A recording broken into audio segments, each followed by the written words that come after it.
And good morning. It is a Thursday edition of Glenn Clark Radio. I'm Glenn. He's Griffin. Carson Weekly is here as well. Griffin, this is going to be a real test of your skills as a video producer because you have to figure out how to get this camera to show everybody that I have indeed paid off at least part of the bets, one of the bets so far. Also, the question will be, the last time I stood on a rolling chair, it was during when we played the Stetka Cup earlier in the year, and I nearly broke my skull open by falling off of it. So we'll see how this goes when I attempt this. Okay. I can maybe stand on the table or something. I don't know. The important part. I guess I need to keep the microphone in front of me. All right, yeah, be careful. Can it? We can see that you are in an American flag Speedo for sure. Well, I mean, can they get the whole? How do I do this exactly to make it very clear? I don't know how we're going to do this for hot takes later either, because that's more important. We can do it just like that. You just stay standing on Just the chair. stay standing, right? Just like and that. I'll keep the camera pointed up at you. Okay. I think that works. Yeah. I am channeling my inner Jackson DeVille this morning as I've lost back-to-back side bets, which is awesome. Just super dope that I have lost back-to-back side bets. I love that. I do love that too. It was a rough first couple months. Yeah, you lost like 12, right? The first one, of course, was to dress up as Jackson DeVille from the Ravens game. That's the Jaguars mascot in full bodysuit and American flag Speedo. I would have loved to have paired it with a Jackson DeVille mascot head, but I actually searched for them. I could not find one to purchase on the interwebs, so that was a bummer. I had to just stick with this. Look, I mean, it's a very sexy costume, obviously. I can understand why you might be attracted to a large cat that's wearing an American flag Speedo. I can understand that. That's something a lot of people must be struggling with, is they're questioning some things about their sexuality due to what they feel when they see old Jackson DeVille. But so I'm doing that, and then later on in the program when KZ is here, I will do my Tapeworm Shot, which is vodka and mayonnaise and hot sauce and pepper or something like that. So just a hellish morning. Really about as bad as it can be over here on this side of the table. But, hey, at least I also didn't have to wake up at 5 a.m. to take my wife's uncle to the airport as well. At least that also didn't happen this morning, because that would have made things really difficult if, like, for example, I had budgeted my night last night to be up to watch the Maryland game, which admittedly, here's the mistake. The mistake is the way I budgeted my night was I'm going to be up watching the Maryland game anyway. I have all this work I need to do. I'll just do it while I'm watching the Maryland game. So when I found out late last night that my wife's uncle, very nice guy, I like this gentleman a great deal, he says, I'm a little uncomfortable with, like, your wife driving me to the airport if the weather's bad. And I cannot blame him for that. I'm a little uncomfortable with my wife driving anywhere when the weather isn't bad. So I understood, and I said, that's fine. I'll do it. Like, this kind of sucks because I'm not going to get any sleep tonight, but the Maryland game obviously ended up being irrelevant.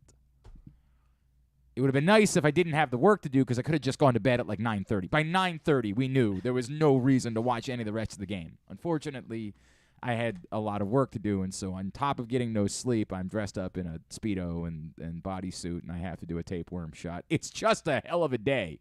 It was a hell of a... I attempted to come back to the office and sleep a little bit before the show began. I'm glad I got that question answered, because I meant to... Yeah, that was the reason why Griffin came in this... I didn't really get any... I attempted to, but it was mostly, rest. Correct. There was no actual sleep involved. I got back here about 8 o'clock and just sort of laid there from about 8 to 9:30. When Griffin walks in, and again, not his fault at all, goes to turn on the lights, because, that's what you would do when you're the first into an office. Goes to turn on the lights, and I say, "Ah! God! No! It's too bright!" It's that GIF of Donald Trump when they're like, turn the lights off. It's too bright. It's too. Get those lights off. I was that guy. I was that guy this morning with Griffin. We always use that GIF whenever Kirk Cousins plays in primetime. It's always my favorite thing. Anytime Kirk Cousins plays in primetime, somebody pulls out that I don't know. You call it a GIF? It's just a video of Donald Trump talking about the lights. It's one of my favorite things on the internet. So yeah, that'll be just a picture into my soul. And hey, at least Maryland didn't lose by 1,000 points last night on top of everything else. There's a nice picture into my soul of how I'm feeling this morning for Glenn Clark Radio. So don't push me, because I'm close to the edge. I'm trying not to lose my head. You guys have no idea, so I don't know why I bother. All right, today's show. Which one? What was that? It's actually a song this time. Okay. Yeah, it's like don't. No. It won't mean anything to you. I've wasted it. It's my fault. It's my fault. Well, I'm trying to make sure we don't waste these in the future. No, it's my fault. Today's show is brought so to you I can enlighten myself. Yeah, we'll talk about it when you're older. Today's show is brought to you by the all-new Ginsu Kamado Grill. You can save $100 at ginsugrills.com when you use the code TAILGATE. Again, that's ginsugrills.com.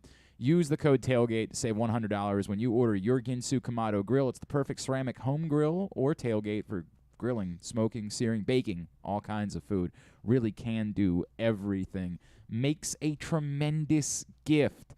Couple of things. Quickly, I don't know what else there would be to say about the Maryland game. Obviously, it was a bludgeoning. It is disheartening. It doesn't undo anything that Maryland did when they got off to a strong start to the season. It doesn't take away the win over Illinois. It doesn't take away the wins they got up in Uncasville, Connecticut at the Hall of Fame thing. Miami still looks like a pretty good win. But this was their only other chance at getting a significant non-conference win.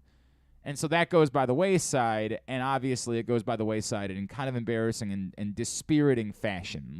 This is the type of thing that really guts a fan base that seemed to be ready to get on board and ready to come back to life. And this is the type of thing that leaves a fan base feeling like, well, there's no there. This is everything that happened before really kind of doesn't matter because this is the reality of what Maryland basketball is. And the truth is the reality is somewhere in between these two things, right? I do think UCLA is exceptional. Now, they lost a couple of games maybe that they weren't expected to lose. Back when they lost against Illinois and Baylor. They are a veteran team that has been through the ringer and is very good. Obviously, very good defensively and willing to sell out defensively to try to take the ball away. They're not just going to sit back and let you do what you want to do. They come for you. The UCLA side of the equation is significant. I don't know that if they played that game 10 times that Maryland would lose by 1,000 points ever. I don't even know what the final ended up being because I know that it got up to 30-something and then whatever it is. Honest to God, I gave 87 to 60. I can't believe it was that close. Yeah. It was a bludgeoning. It was an ass kicking. And I know that's sort of what Kevin Willard said afterwards is sometimes you get your ass kicked. Well, yeah, sometimes you get your ass kicked. It doesn't change how disheartening that can be. And it also maybe can be a reflection of the difficulty of the stretch they've gone through. And I know Kevin Willard talked about this on Tuesday when he had his media availability. He said, hey, in the future, I'm not going to schedule like this. In the future, I'm not going to do this sort of murderer's row that they've played non-conference, home, away, neutral, home, kind of all over the place, all against really good teams. Now, to be fair, in Big Ten play, you're likely to have a stretch at some point where you're going to play 4 really good teams in a row. So to say you're not going to schedule like this, okay, but you can't always schedule cupcakes, and you can't always assume that you're not going to have to go through something like this. Presumably, at some point in the future as a program, you're going to want to be an NCAA tournament where you might have to play, 5 straight really good teams to try to win a national championship. In the infancy of a program, they're clearly not there, and that's the reality of this. The reality is we got way too carried away about the idea of them being a top 10 team, a top 15 team. Any reasonable assumption about this team was, could they be a team that somehow finds their way into the NCAA tournament? by virtue of what they did, they're still very much in that conversation. The question is, are we seeing is the lack of depth leaving them coming unglued? Is the lack of consistency leaving them coming unglued? Is the slow start thing something that is now kind of becoming a story of who they are? All of these things they're going to have to figure out. They only get a couple of non-conference games again before they're right back into Big Ten play. This isn't like they get to go beat 5 teams by whatever score they want to. They had to go play St. Peter's. Not sure if you heard about them. Then they got a UMBC team that's been red hot recently. Like, those aren't even gimmies. I am concerned. Yes, Carson. I was going to say, it's kind of a weird schedule for St. Peter's, in my opinion. It seems like not all that worried about St. Peter's schedule. There's just looking at what they've done last year, there's a lot that could go wrong there in terms of reputation for the tournament and stuff, and there's not a ton that can go right. If you beat St. Peter's, it's like, all right, you beat St. Peter's, but look what St. Peter's did in the tournament and knocked off some pretty big teams. Looks like there's a lot. You're saying it's weird that Maryland schedules St. Peter's? I think it is a little odd. Just because of... Well, I don't know when this game was scheduled. I don't know if it was scheduled after they made their tournament run or if it was scheduled before they made their tournament run. That is true. The odd part being there's a connection with, like, Shaheen Holloway having been the coach at St. Peter's and being someone who's very significant to Kevin Willard, a former assistant, but then he left. I don't know what the time frame would have been in which this game was scheduled. I don't know if maybe, like, Shaheen Holloway called Kevin Willard and said, hey, as I move on, I'd kind of like to help them out. Could you do me a favor and could you schedule a game for me, right? Like, I don't know how this game came about being played. I don't believe that last night was a fair reflection of what Maryland is. But I also do think it's proof that last night can tell us that the start to the season is not a full reflection of what Maryland is either. I think, and this is the difficult part that none of us like, because we all want answers now. We all want to know now. I think Maryland's going to be in for quite the battle to try to get into the NCAA tournament, and it still won't surprise me if they don't. The Big Ten is brutally difficult. And last night it wasn't even really about a bad front court matchup. The good news is that Julian Reese's shoulder thing does not appear to be significant. Like, it looks like he's going to keep playing because Julian Reese hasn't even necessarily played all that well, but if they don't have him, what in the world do they have in the front court? I mean, you know the answer. Nothing. So thankfully that wasn't, worse than it seemed like it could be. Just a lot of it was dispiriting. It was a disheartening evening. And particularly considering it was a night that everybody was excited for, and they had a great crowd, and they had an electric atmosphere, to not even be competitive for a minute. Like, even if you end up, you play well for a half and you get your butt, they weren't even competitive for a minute. There were people that maybe, for whatever reason, arrived late to the game last night that never got to feel any amount of hope. Ever. Just brutal evening in College Park. I apologize to those of you that didn't get the updated memo. So yesterday I sent out a tweet that Ken Niumatalolo was going to be joining us at 10:10 this morning. I followed that up a couple hours later with a follow-up tweet, and I think, unfortunately, maybe one of those got shared and the other one didn't get shared with some people. So if any of you tuned in this morning specifically for Ken Niumatalolo, the follow-up tweet explained Ken and I have been talking throughout the week, and we were trying to figure out a time that worked to do this, and I think you guys know how I feel about Ken Niumatalolo, and he's always been someone who's been open and honest and has taken the time, and he wanted to do it. And then with the weather coming in, his flight to go, if you guys hadn't heard about Tyler Tidwell's passing over the weekend, a former Navy football player, he was flying to Tyler Tidwell's funeral, and his schedule got changed for flying to the funeral. So that is overwhelmingly more important than this. So as I was talking with him last night, I just said, hey, why don't we just wait until after you get back? Like, he was trying to figure out, maybe I can get a minute while I'm down. I'm like, Ken, I love you, and I appreciate the fact that you want to do that, but just want to kind of respect to what it is that you're down there to do. And the memory of Tyler Tidwell. I said, how about we wait and we can do it next week? So that's going to be the plan. We are going to chat with Kenny Amanalolo. That is a promise. And I know he's talked to a couple of writers and he's done a couple of interviews, but we're going to chat with him live early next week. Probably Tuesday will end up being the day that we do that. So apologies to those of you that are Navy supporters that maybe saw a tweet about that and never saw the follow-up to it. But we wanted to make sure that we understood that Kenny Amanalolo had priorities, and we will make sure we do that early next week, and Ken will join us then. So we still have a lot to do on the program today. In just a few minutes, Tyrod Taylor is going to join us.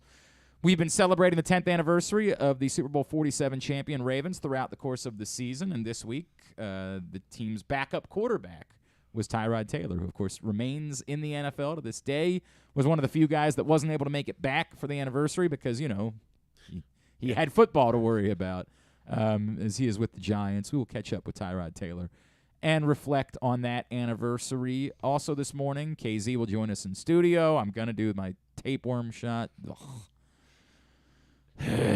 We'll make picks for the week as well. I put Carson Weekly in charge of trying to come up with a Christmas-themed side bet for next week. We'll see what he comes up. We will see if he comes up with something. We will see if that's the case. Ideas loading. Okay.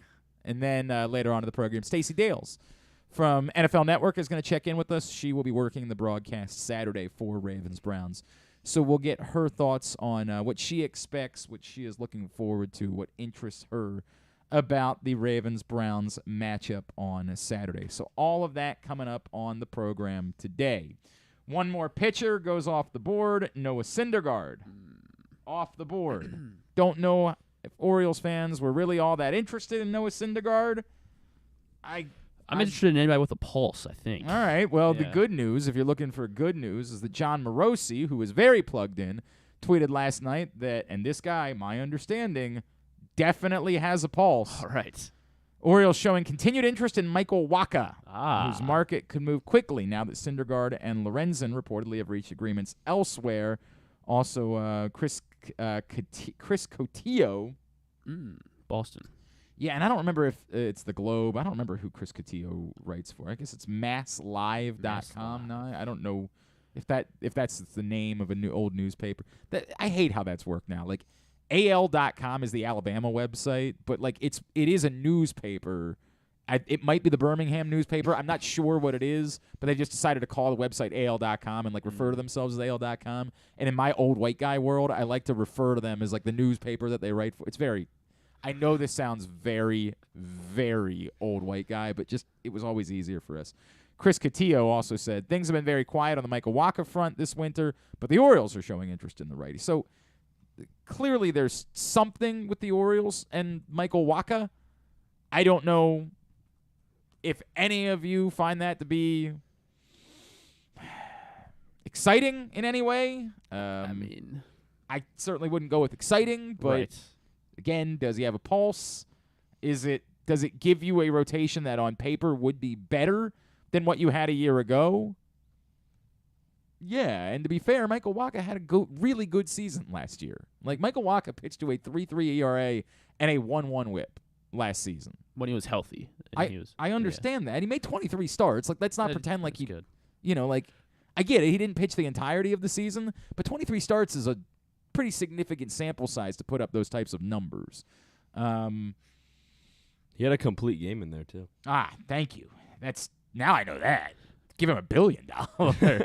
Would y'all rather have him or Lyles for a year or two? I think Wacha. I think I'd take Wacha, too. I think there's a higher end to Wacha. Right. I think you know what you're getting in Jordan Lyles, and it was helpful. But again, you got Jordan. Like, Kyle Gibson is Jordan Lyles. You got your Jordan Lyles for this season.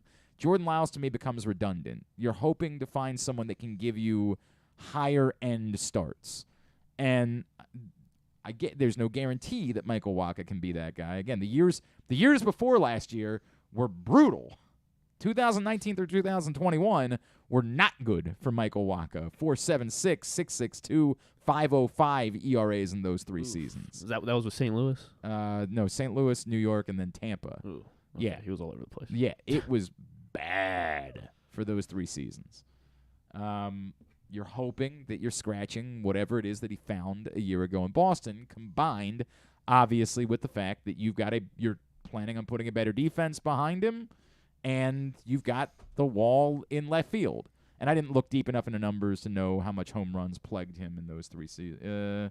Gave up 26 home runs in 19, 23 home runs in 21, down to 18 home runs last season. So I don't know that home runs specifically are the story of what happened to Michael Wacha in those years, but you're hoping that the wall will impact that as well. You're hoping for higher end if you end up bringing in Michael Wacha. Again, I'm not pretending like it's exciting to me or that I'm all that captivated by Michael Wacha, but to the point that Michael Wacha, you would say a rotation with Gibson replacing Lyles and adding in Michael Wacha would have the opportunity better than the rotation you had last year.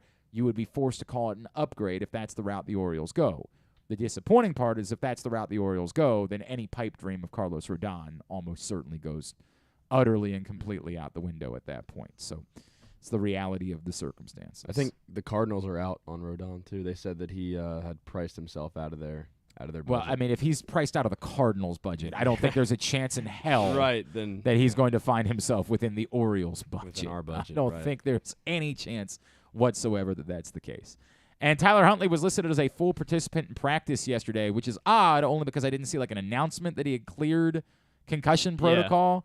So I'm still a bit confused by that whole thing.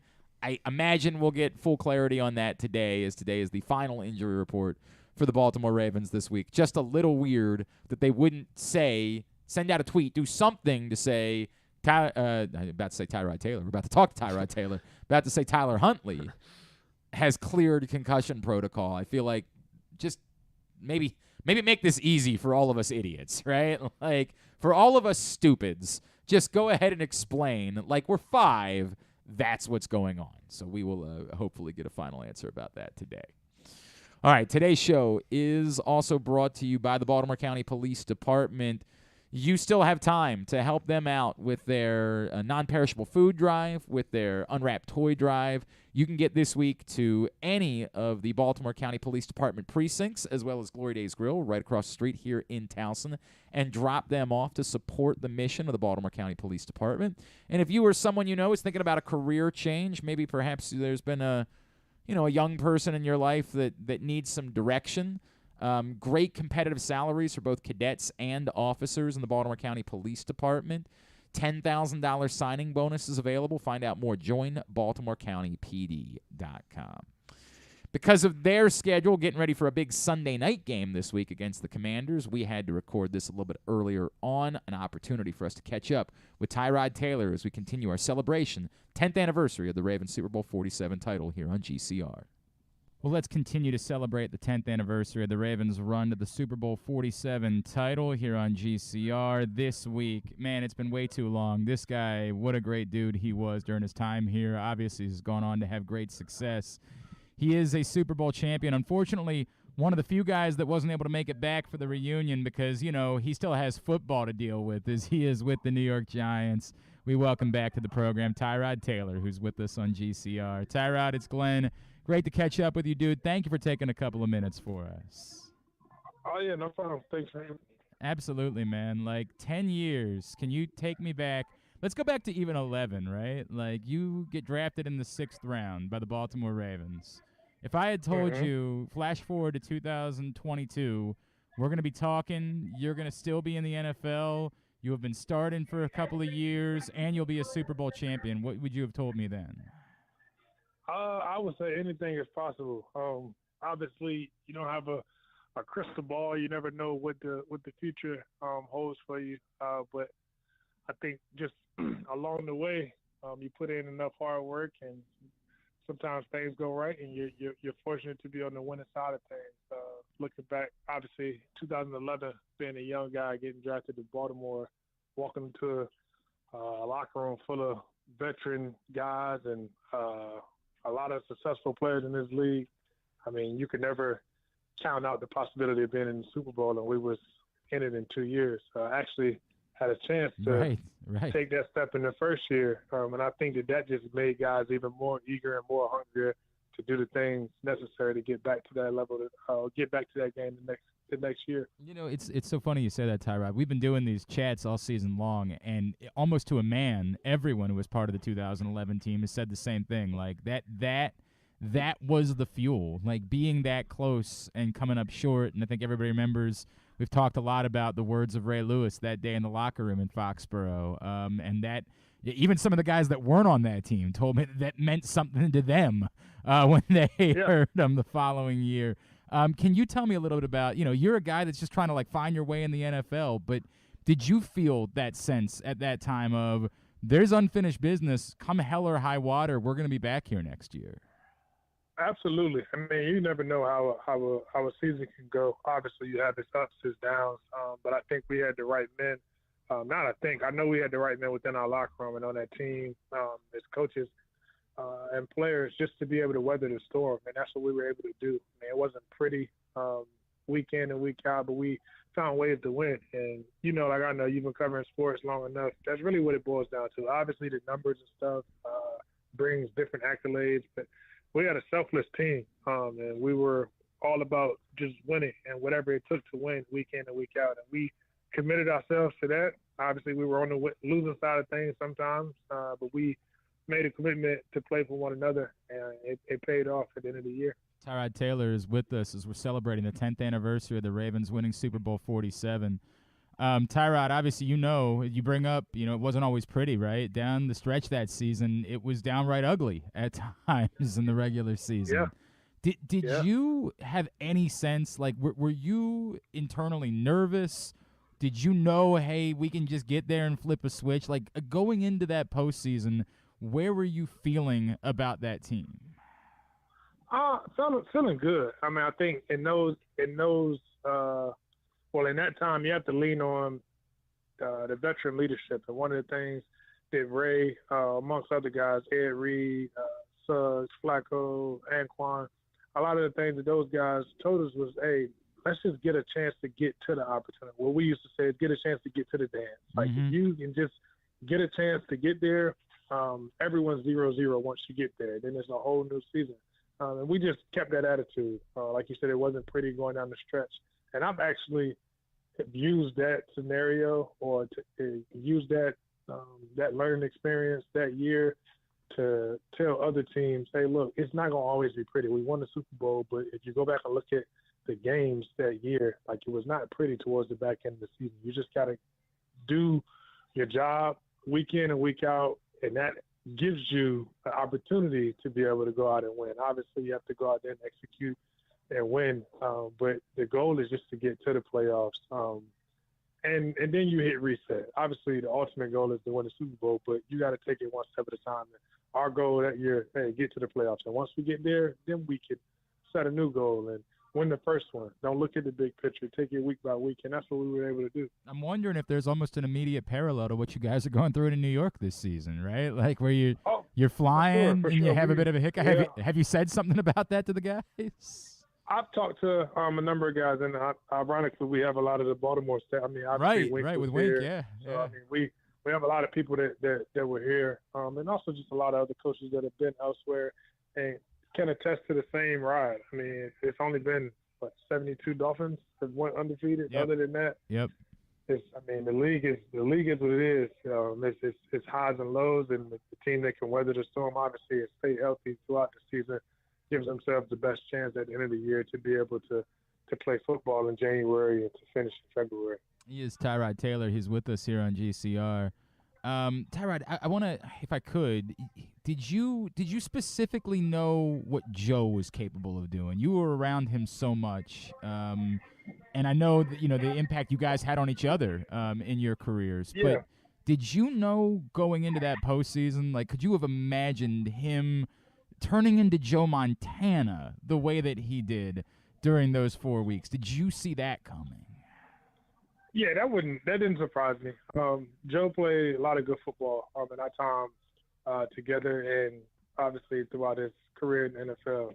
He's been a guy that you could count on, and he's held his end. I mean, obviously going in and playing lights out the way he did in that playoff run in a contract year, it's a lot that builds up to it. I mean, obviously when you're in it, you're just going out there and executing one play at a time. We had enough playmakers around us and around him to go out there and make his job a little easier. Right. But I mean, we played collective football, and I just would say one thing. Obviously, that Joe did is he played lights out, but collectively as a unit, we all played off one another, and I think that allowed guys to go out and play free. And he did that year. I mean, forever a friend. We joke about us being up here in New York. We scrimmaged them early in the year in training camp, and it's like, wow, it's crazy how time flies, man. But a lot of good times throughout our 4 years together. Friendships made. Proud of all those guys. I mean, what they've been able to go on and do since then. And obviously that was a special year. I'm sad I couldn't make it back, but it was for good reasons. So. Yeah, right. You're busy. We get that. It's a good thing that you're still grinding. It's so funny what you say about those guys because Jacoby joked a couple weeks ago to me. He said, yo, if Lamar had me, Anquan, and Torrey, he'd never have to run. And I was like, you're not far off, bro. You are not far off, man. That is true. Oh, man. I mean, he might still choose to sometimes, but he wouldn't have to. Tyrod, if I could, a lot of the guys that we talked to, I mentioned Jacoby, and we had basically everybody on.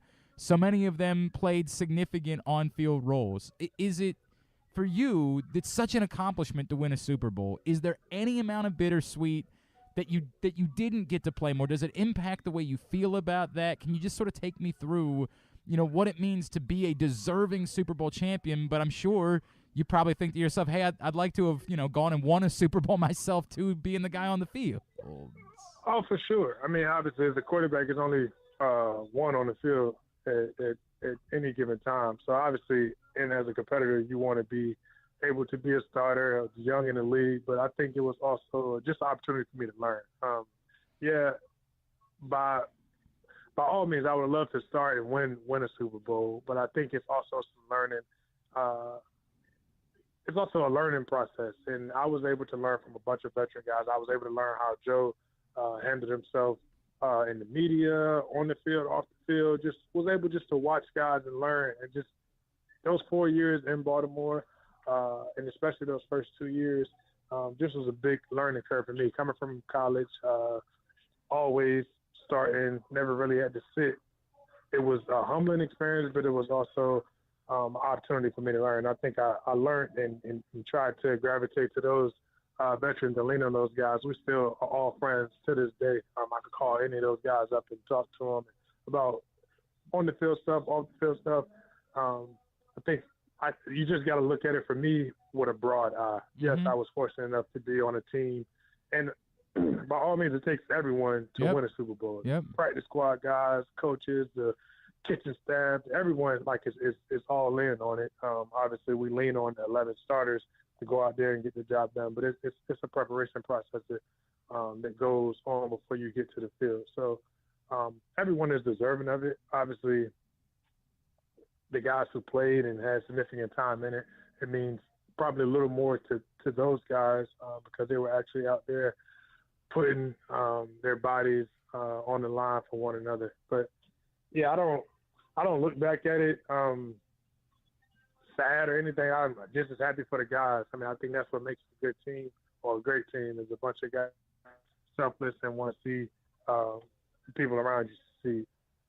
I appreciate the way you explained that, man. And again, you were a significant part of it. You deserve every ounce of being called a Super Bowl champion, man. There's no question about it. If I could, before I let you go, Tyrod, it was striking me as we were just talking. I was saying what Jacoby said about Lamar. You were a guy that we all know how good you were. You proved it, right? As a starting quarterback in this league, we know how good you are. Yet you didn't get maybe the same opportunity. You, as we pointed out, you're a 6th-round pick. You were a guy who had to fight for it a little bit more in an era where a certain type of quarterback maybe wasn't valued the same way. Is there an amount of pride for you in seeing guys like Lamar and others, Jalen Hurts, who didn't have to maybe wait for 6 rounds to hear their name called, and that maybe the fact that you were able to prove, hey, this thing where you can have two skills. It's actually even better than having one skill, believe it or not. I love to see those guys having success, and I tell them that when I get a chance to see them. I actually know Jalen.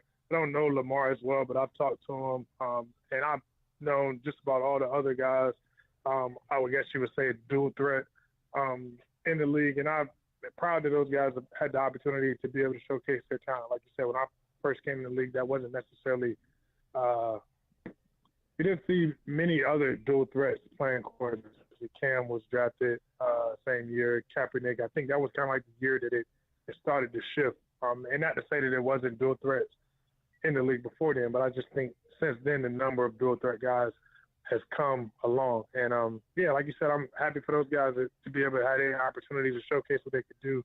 People not put them in a box per se and just allow them to be themselves, play to their strengths, and allow them to go out there and have fun.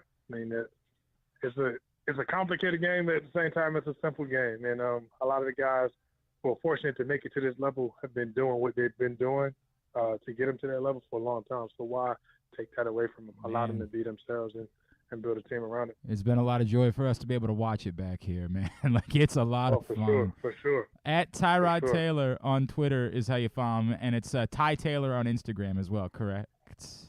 Yes, sir. Hey, dude, so happy for you. I know I've told you before, man. You were always a good dude, willing to come out, do events, and I loved every conversation I had. Was so happy to see all the success that you've had and continue to have in this league, man. Thank you for taking the time. Congratulations on 10 years being a Super Bowl champion. Really appreciate you doing this, Tyrod. Thank you. It's Tyrod Taylor, obviously former Ravens quarterback, now with the Giants, as we continue that 10th anniversary celebration of the Super Bowl 47 title all year long. Ken Zalis is here. He just got a nice gift, and by gift I mean he got gift. Like he's going to be a gift. You understand what I'm saying there? Did you see? All right. Anyway, he's going to join us in a second. We're going to make picks. Thanks, Griffin. Appreciate it. Nice sell. Really appreciate that. He's going to make picks with us here in a minute, and I'm going to pay my other penalty this morning as well. And God. What kind of vodka did you come up with? It's called Aristov. So it's cheap Russian? It's a $5 bottle of vodka? Yeah. Yes. Well, so my dad used to be a liquor salesman, so we have a lot of old. You couldn't have found a good vodka sitting around the house? This is good vodka. I think it sells for it's like $30 now if you want it. And it's like now it sells in like a glass. Obviously, it's in a plastic bottle, as you can see, so it looks like bottom shelf. I don't know how I feel about any of this. I don't know about how I feel about any It gets of this. you there. That's all I know. That's all I know. It gets you there. Hey, look, we know that gambling can be fun, but there can be a dark side of it as well. So need you to be paying attention to that and thinking about what's going on, not only with yourself, but with other people. You need to set a limit, stay within it. Remember, if you or a loved one has a gambling problem, call 1-800-GAMBLER 24/7 or go to helpmygamblingproblem.org for free confidential services. We'll make our picks, and I'll do this tapeworm shot when we come back in. It's Glenn Clark Radio. Gambling can be a fun and entertaining experience, but there are risks involved. If you're planning on betting on the game at the casino or on your phone or computer, know your limit, stay within it. Set a budget and a time to stop. Remember, gambling isn't a financial solution, and it doesn't mix well with alcohol or drugs. Know the risks and have a plan before you begin gambling. For free and confidential services, call 1-800-GAMBLER 24/7 or go to helpmygamblingproblem.org. Experience the best in Kamado Grilling, a complete outdoor cooking appliance. The Ginsu Kamado Grill allows anyone to sear, grill, bake, and smoke all types of food. Designed for efficiency and function, the Ginsu Kamado Grill upholds the enduring legacy of the iconic Ginsu brand. The Ginsu Kamado Grill is perfect to cook all year round, is great for parties, and ideal for tailgating with your friends. Reserve your Ginsu Kamado Grill today at ginsugrills.com and get $100 off on your pre-order when you use the promo code TAILGATE. That's ginsugrills.com. Reserve yours today. Whether your focus is luxury and comfort, convenience and technologically advanced connectivity, or sporty performance and aggressive styling, we've got the perfect Highlander for you. Check out buyatoyota.com for deals on new Highlanders from your local Toyota dealer today. Join the Maryland Jockey Club at Laurel Park for Christmastide Stakes Day on Monday, December 26th. An exciting day of live horse racing awaits you with a whopping 6 stakes races worth $600,000 in prize money. Plus, enjoy a specially curated stakes buffet, a delicious hot chocolate bar, and hot cider cocktails. It may be cold, but Laurel Park has plenty of horse racing excitement, food, and beverages to keep you warm. Don't miss Christmastide Stakes Day at Laurel Park. Visit laurelpark.com for more info. Another Orioles season is in the books, and the Bat-Around was there every step of the way as the Birds posted their first winning season in 6 years. And after promoting 2 #1 overall prospects in Adley Rutschman and Gunnar Henderson, Mike Elias has said it's liftoff from here. Hi, I'm Paul Valley, and along with my co-host Zach Goodman, we'll be here every Saturday from 10 a.m. to noon all off season, discussing every signing, trade, and waiver claim as we navigate the cold winter months that lead to spring training. You can watch us at youtube.com/PressBoxOnline and Facebook.com/PressBoxSports, or listen live at PressBoxOnline.com/radio. And if you miss a show, you can find us anywhere you get your podcasts. So tune into the Bat-Around with Paul Valley and Zach Goodman every Saturday from 10 a.m. to noon right here at PressBox Sports. Need a last-minute gift for a kid in your life? How about a membership to the Retriever Kids Club? It includes free youth admission to all regular season UMBC home games, plus a t-shirt and a drawstring backpack. Membership is only $35. It's a great deal, makes a tremendous holiday gift. Visit umbcretrievers.com/kids club for more info. Membership is for kids 12 and under. The Retriever Kids Club. Find out more, umbcretrievers.com/kids club. If you can't listen or watch live, you can subscribe to the show via Spotify, Amazon, or Apple Podcasts. Leave a 5-star review while you're there. Or, if lying isn't your thing, we'll take a 3.5-star review too. That sentence is an oxymoron. There is no such thing as a good mayonnaise. It does not exist. Easy over there. Your first... God, ever since Ken retired, he's forgotten how any of this works. Any of it at all. Ken Zalis is here. Good morning. Happy Hanukkah, my friend. Thank you. When does it officially start? On Sunday night. That's what I thought. Yeah. Sunday. Happy Hanukkah to everybody who's celebrating this year. Hey, today's show is brought to you by your local Toyota dealer and buyatoyota.com. Toyota Tacoma comes in a range of models and trim lines, so you can choose the perfect Tacoma to reflect your unique personality and driving habits. Check out buyatoyota.com for deals on new Tacomas from your local Toyota dealer today. Suit's starting to feel a little tight. Starting to feel like it's cutting off circulation a little bit around the neck area. Not so great. Not loving that. I have lost the last 2 weeks of side bets in picks, which not exactly how I drew things up when I jumped out and was rolling along in first place. Of course, when Ken was rolling along in first place earlier this year, did not go well. Didn't go well for him either. So we can only hope that John Proctor is setting himself up for a fall as well.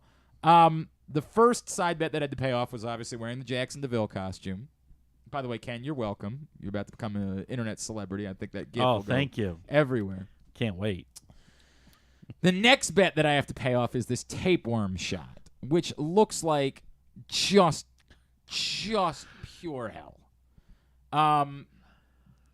Griffin, you're going to be making the shot.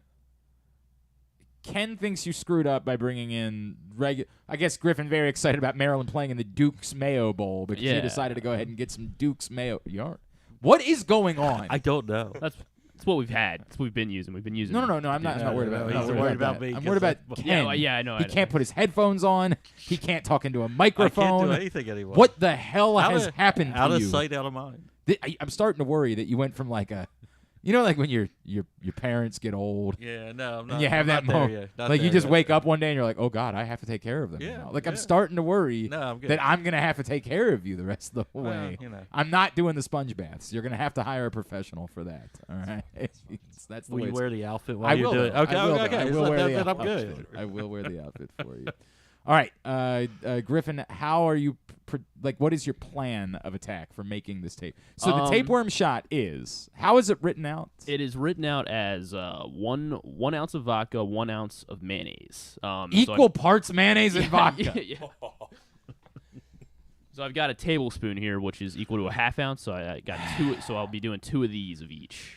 And then it's dashes of. It calls for Tabasco. I don't know why I didn't have Tabasco, but we always. My brother always has Old Bay hot sauce. So it's the superior hot sauce. Is, so I'm fine with that. And then also black pepper. So Is it? I don't know. To Ken's point, without it being the squeeze, I don't know if we're gonna get the same might look. Not exactly. Yeah, we're not of gonna the get the tapeworm. look. We're not gonna get right. the look. Like I don't know if we're gonna get that. But You'll get the taste though. Don't worry. that part.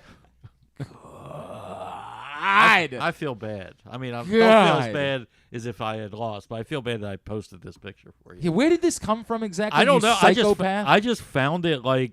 I don't know. It was either Twitter, Facebook, Instagram. I don't know what I was on. You don't know what you were on. No, I you don't. were on some sort of dark web somewhere. No, it was one of those three. And I just posted it to you. I didn't comment. Yeah, but you don't put something out there like that into the ether without it being. I just showed it to you. Oh yeah, like the other day, I was just walking along and I saw a cool shirt at the mall, and I texted my friend Ken, and I said, "Look at this awesome shirt that I saw." You put it out there because you knew exactly what we were doing. What? What are you laughing about over there? It's just gross. It's brutal. You want to show? Show the camera. It's even worse. Oh, okay. The way that it's being done, because it's just a glob.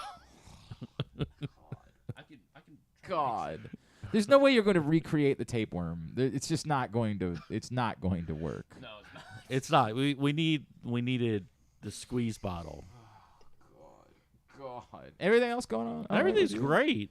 Got, it didn't snow today. You want to help? You want to help me out with my fantasy conundrum real quick? You know what? While you were playing that interview, I just found out that I made the playoffs in a league that I didn't think I did. How about that? And had to enter a lineup. How about that? I'm assuming that I'm playing Aaron Rodgers over Deshaun Watson this week. Yeah. I would tell you if I know this is probably risky. I would tell you if somehow Mike White is available, he's probably a really good play this week. Really. I know. I mean, are we confident that? Well, they're playing Detroit. I'm between. I can start Geno Smith tonight or Tua in Buffalo.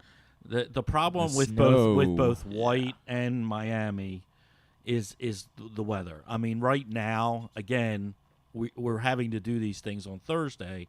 Right now, the weather for those games isn't great, even though the matchups are decent enough.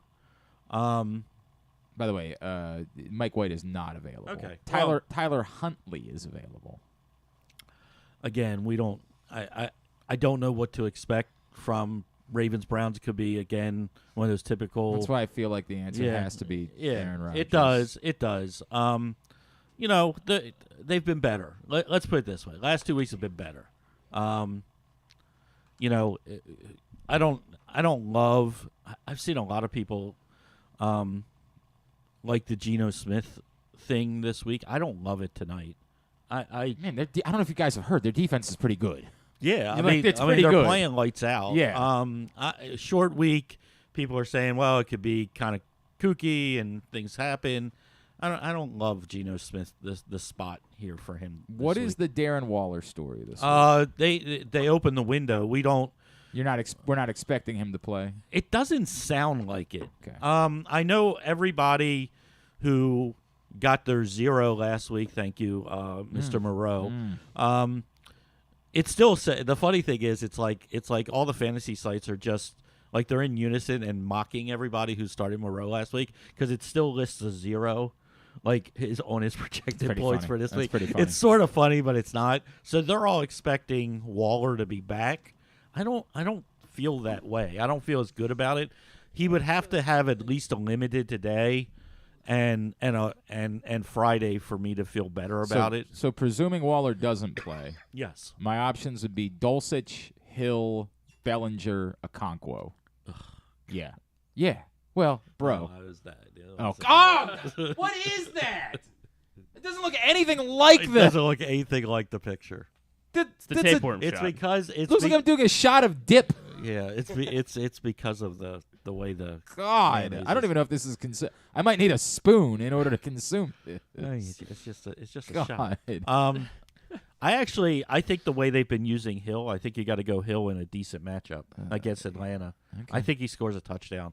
Hill's a sneaky kind of like the way tight ends have been. He's a sneaky top 5 tight end this week. But you're still playing Waller if he plays. Ooh. No. I'm not. Okay. I'm not. All I'm playing Hill over all those guys. All right. I mean, we need points. We do. You're right. We desperately need points. And Waller, let's call it what It'd be nice. Let's call it what it is. Waller wasn't that good before he got hurt. He wasn't great. No, okay? He wasn't great. You know, it'd be nice if Saquon Barkley would go back to getting me some points. It would be nice if Mike Evans would go back to getting me some points. He's like, I don't like his matchup today.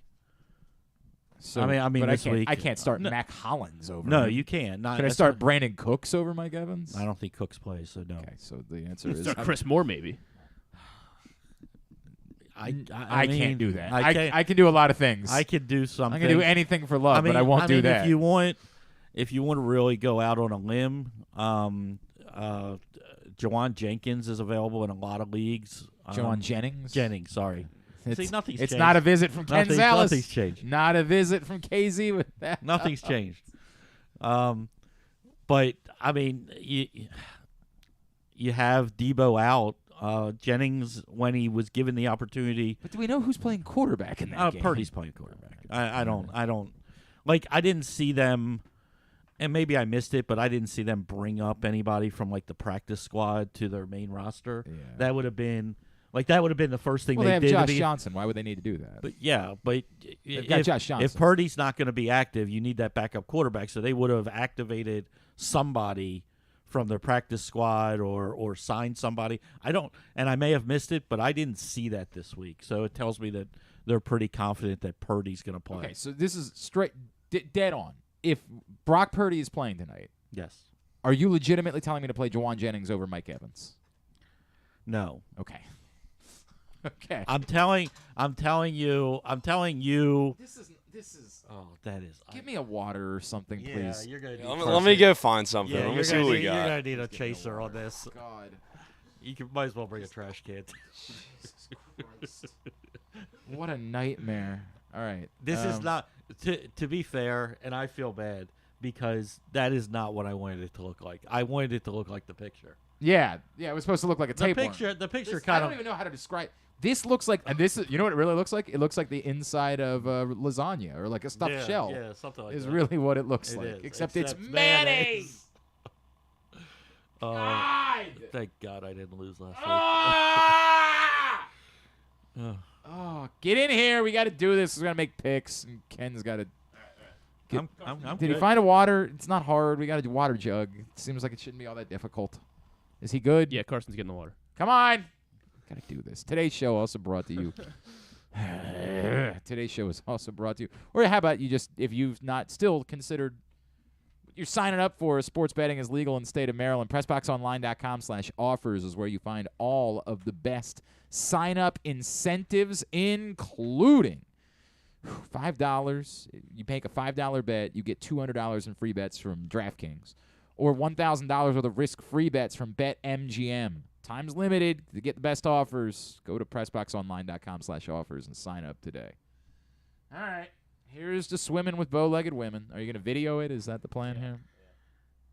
Yeah. All right. Cheers. May I never lose again. Oh, may you never lose again. May I never lose again. Here's the tapeworm shot. Oh, God. Putting it to my mouth is going to be difficult. I know. Oh, my God. I really thought I was going to puke. I was serious about the trash can.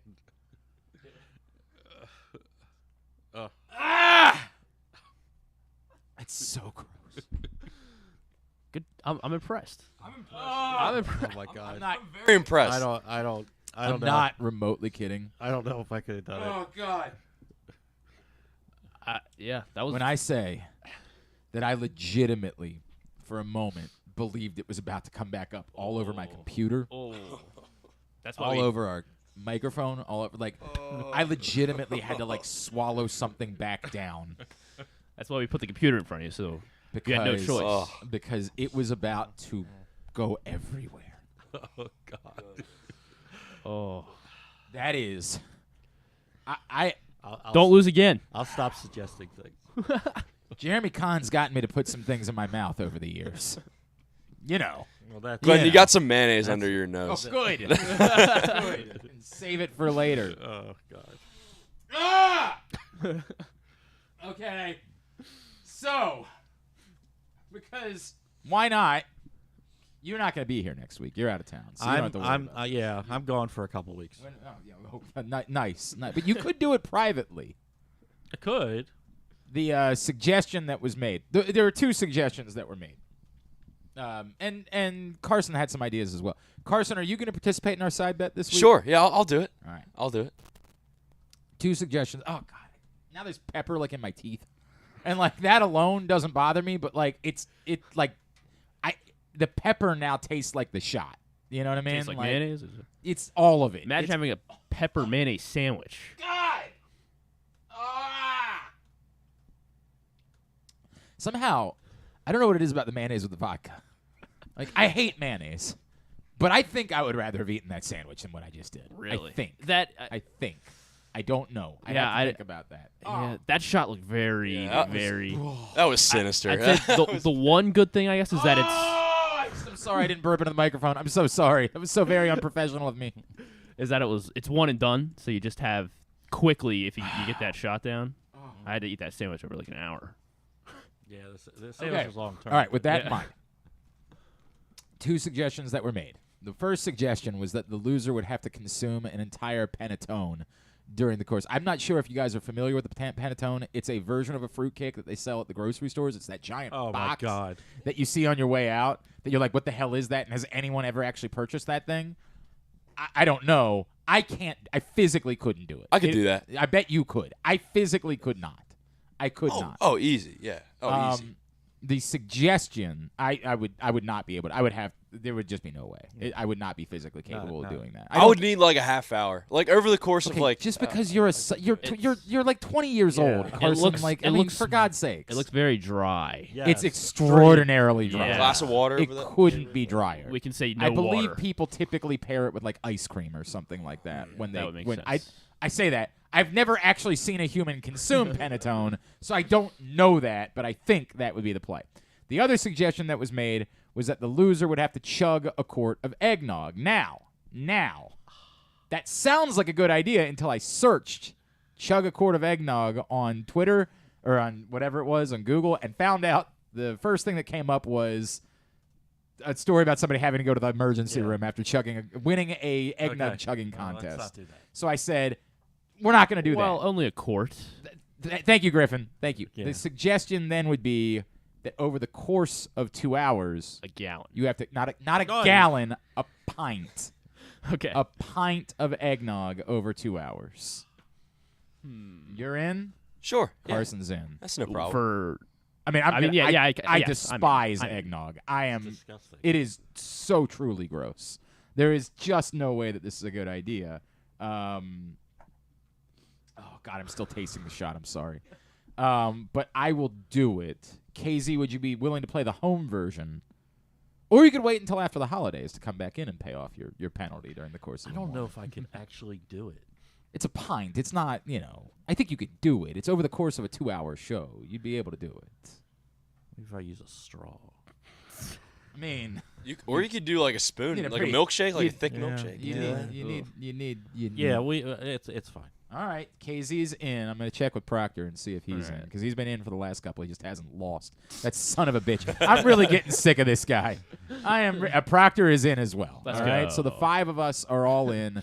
Loser has to chug a quart of All eggnog. right, we're doing the eggnog, not the panettone. We're not doing the I could not. I physically could not do the panettone. I would not be capable of doing it.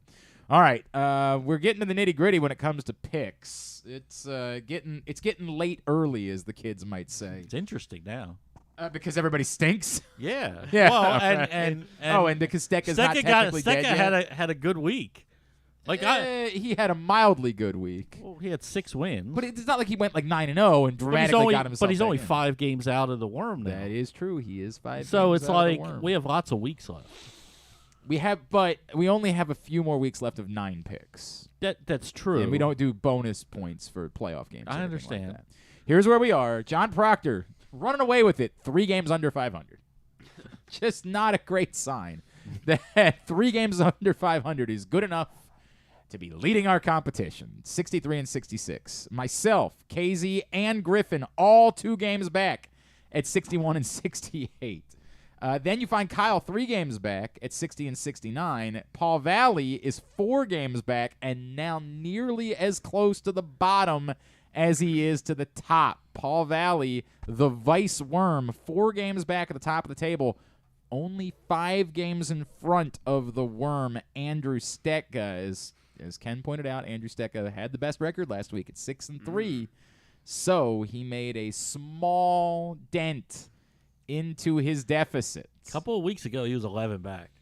Just saying. Was he really 11 back of? He was like Vice 14. Worm? He was. He was an 11. Vice Worm. I think he was only ever like 8 or 9 back of Vice Worm. I don't think he was ever that far back of Vice Worm. He was that far back of first. Maybe so. All right. He's 54-75. So obviously at the top of the table, playing for a little bit of cash. At the bottom of the table, we are playing to avoid being the one that's got to come in here and eat a worm burger. I thought that shot was bad. Also, we'll have to dress a tapeworm burger. Imagine if you had made a worm. Imagine if we made a worm burger and put mayonnaise on it. Actually, you know what? No, I think that would make it better somehow. Yeah, I don't know. Yeah. I don't know. We're not doing that. Also, they will dress as the worm Dennis Rodman, perform Scotty 2 Hottie's famous worm, and then get stink-faced Rikishi style. That is the season-long penalty. This week, the side bet loser has to consume a pint of eggnog. Loser and losers, loser and ties, has to consume a pint of eggnog during the course of a show. Everybody good? Picks are brought to you this week by UMBC basketball. The UMBC women in action this Sunday at home against American.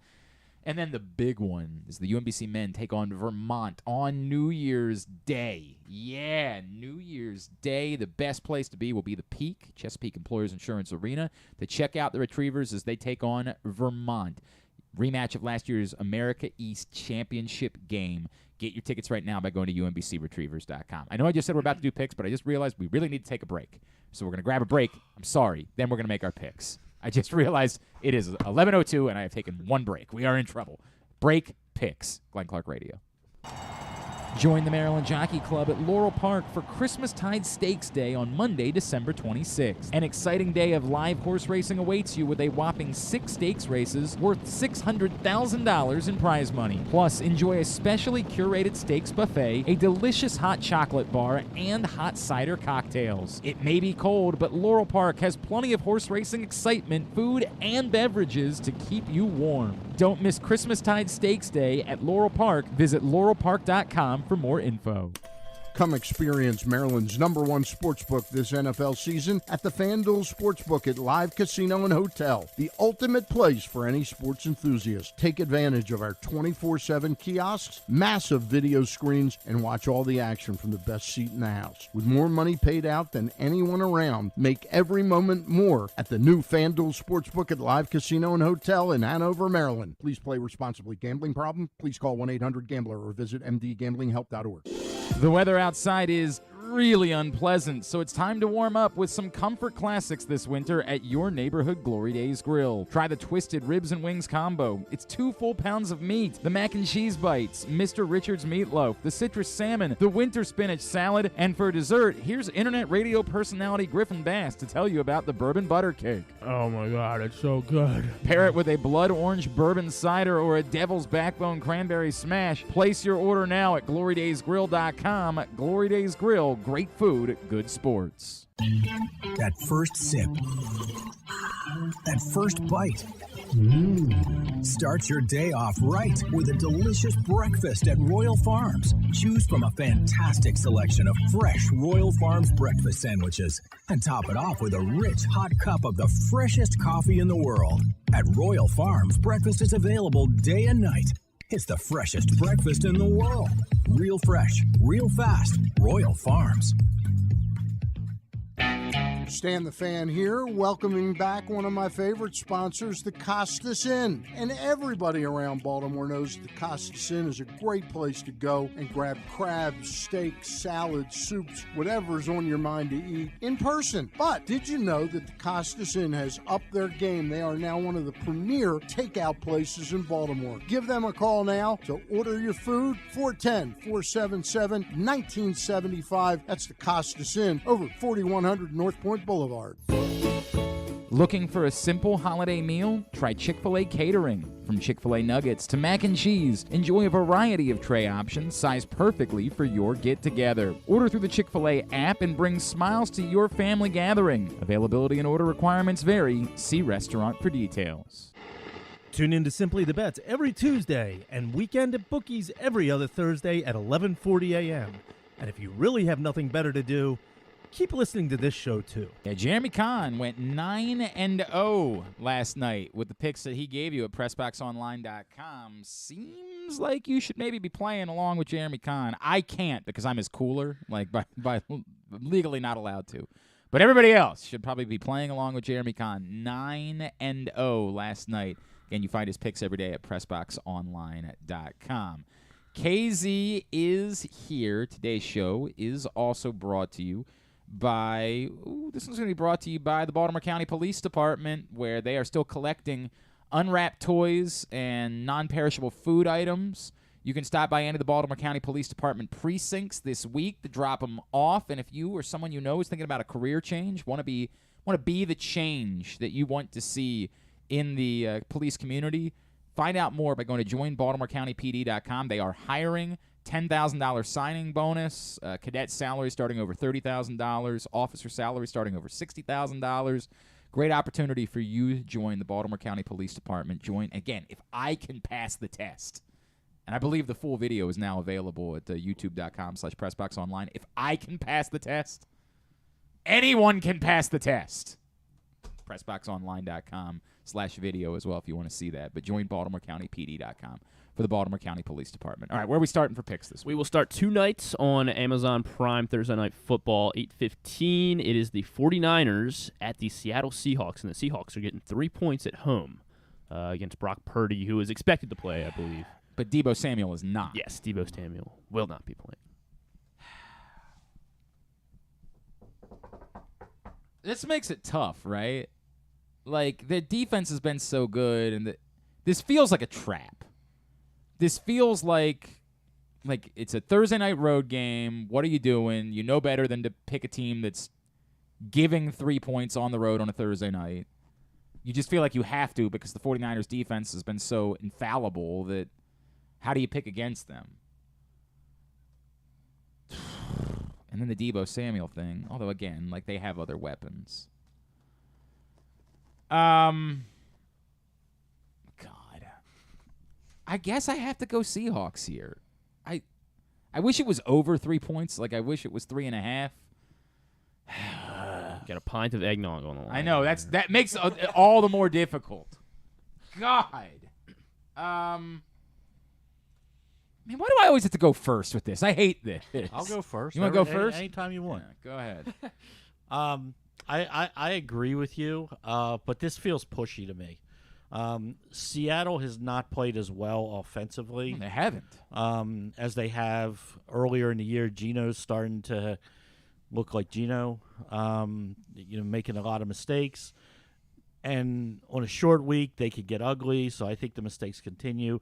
I'm going to take the 49ers because of their defense. There, now you're not first. I know, and you want me to go second? Yeah, you go next. All right. I've loved the 49ers all season, and I feel like every time they've been in this, I picked them, and they've pretty much always covered. But this just feels weird too. A short week. They're in Seattle. 49ers, I mean, they've been banged up all season, and it hasn't mattered. But, I mean, now it seems like it might finally catch up to them. And I like Tyler Lockett and DK Metcalf a lot, and I think they're going to have – but one of them is going to have a huge game or both of them. So I'm going to – I think Ken's right. It feels pushy, but whenever that feels that way, I got to take the team getting points. Seahawks for me. I'm not going to go down picking against the 49ers. That's what this comes down to. I'm not going to go down picking against the team whose defense has been red.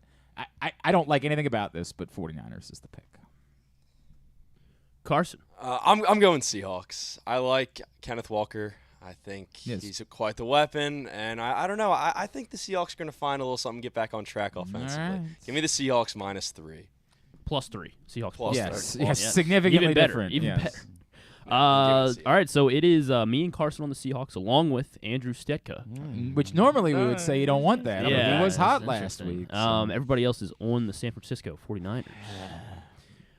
Next up on Saturday night, Miami is going to snowy Buffalo. After putting space heaters on the sideline in L.A., they will now be going up to Buffalo, where Buffalo is favored by 7 points Saturday night. I don't like that.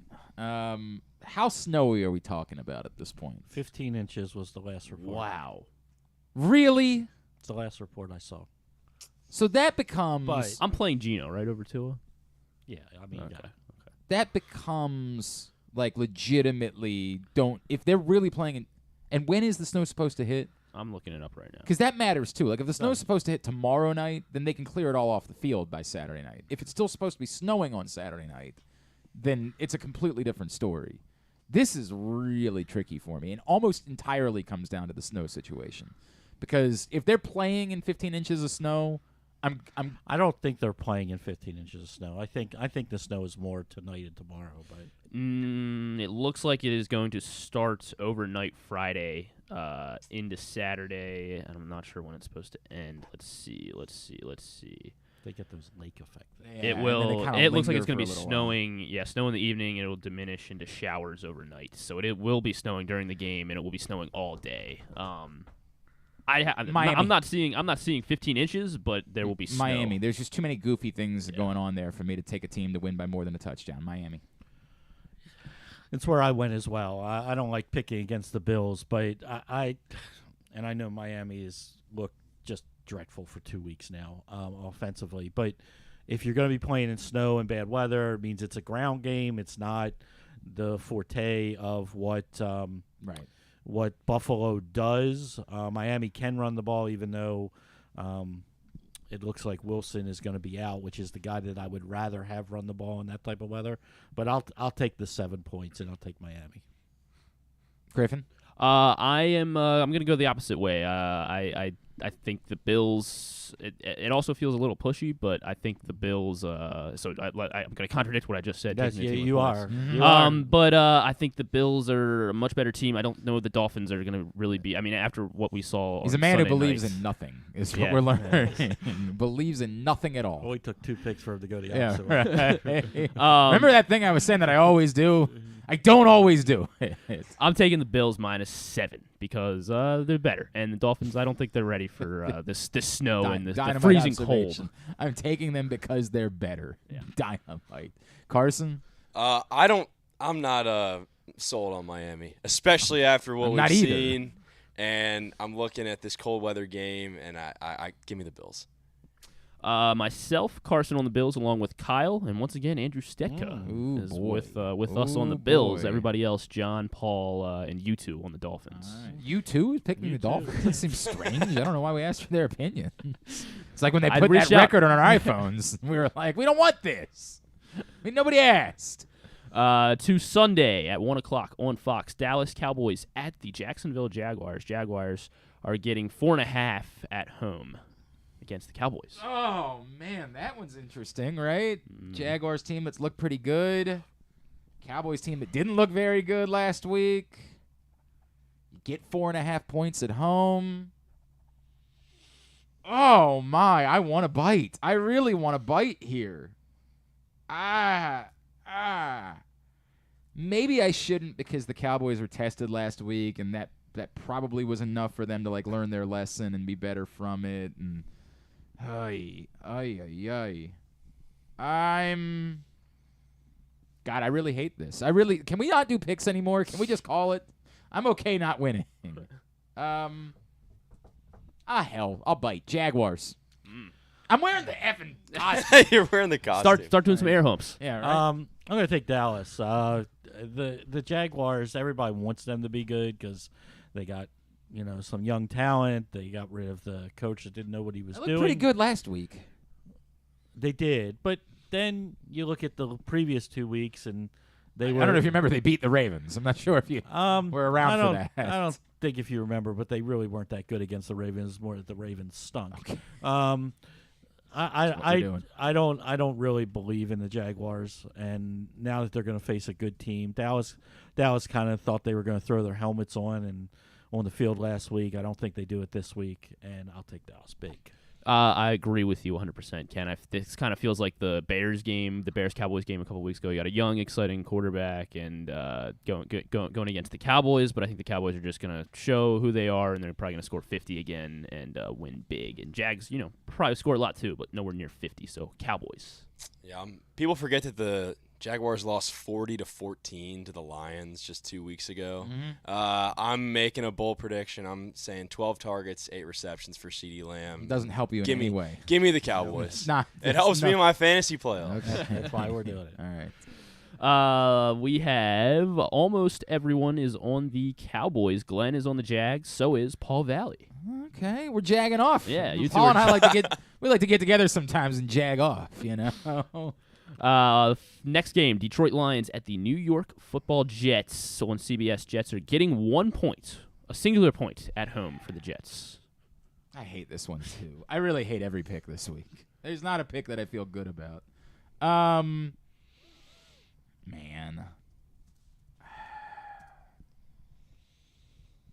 There's so much danger in fully buying into the Lions, right? There's so much danger in that. But I'm just going to swap Lions. So I don't like to take indoor teams going outdoors in really cold and what could be pretty windy conditions against a defense that's really, really good. Goff has traditionally, when you pressure him, hasn't been great. I really like the Lions. I'm buying into what they're building.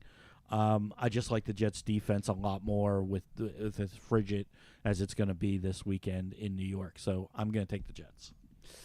That makes me worry when you bring up the weather, but I mean, I was in on the Lions. I think I'm buying in. I don't care. Right. Dan Campbell and the Lions. Let them hurt you. Yes, absolutely. Yeah, let the Lions hurt me. I'll be just like a Lions fan the last 20 years. Correct. So I'm. Well, I don't even know if they've really been hurt all that much. I think it's they just expect it. Yeah, correct. Yeah, right. I'm gonna go with the Jets. Give me the Jets.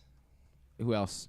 All right, a pretty even split. Myself and Glenn and Paul and John Proctor on the Lions. Then you have Kyle, Stecca, Ken, and Carson. I don't think that Steck and I have made a similar pick yet this No, week, y'all haven't. and I'm not sure how I feel about that. I have no idea how I feel about that. Usually you'd feel pretty I've good. been feeling great until of late when I've been the one that's been garbage, and he's been red hot. Now into the 4 o'clock window, New England Patriots at the Las Vegas Raiders. This one's on Fox, and the Raiders are favored by also a singular point at home. I mean, who knows? Like, who the F knows? What do you make of any of this? I know. It's going to be the Patriots. The Raiders seemed like they were figuring something out a couple weeks ago, and then, the Thursday night debacle occurred. The Patriots ultimately ended up, blowing out the Cardinals a little bit, but it didn't happen until Kyler Murray got out of the game, and I'm just going to take the home team because I don't like either one of these teams. Give me the Raiders. You and I are on the opposite end of things this week. Oh, boy. I can't remember the exact stat, but Belichick does not treat his former proteges very nicely when they play each other. But he used to have a quarterback. I understand that, with. but like they go and they think they know all of his tricks, and he's like, "Oh, well, here's the one I didn't show you." And I'm not buying in to Vegas at all. I just that there's something. Maybe it's the head coach. I don't know what it is. There's something missing from that team. Derek Carr. Well, I don't know what it is because there's a lot of talent there. But their offensive line has been brutal. I'll take the Patriots. I'm taking the Patriots as well. Mac Jones loves playing on the road. I think his career QBR on the road is over 11.5 points higher on the road than at home.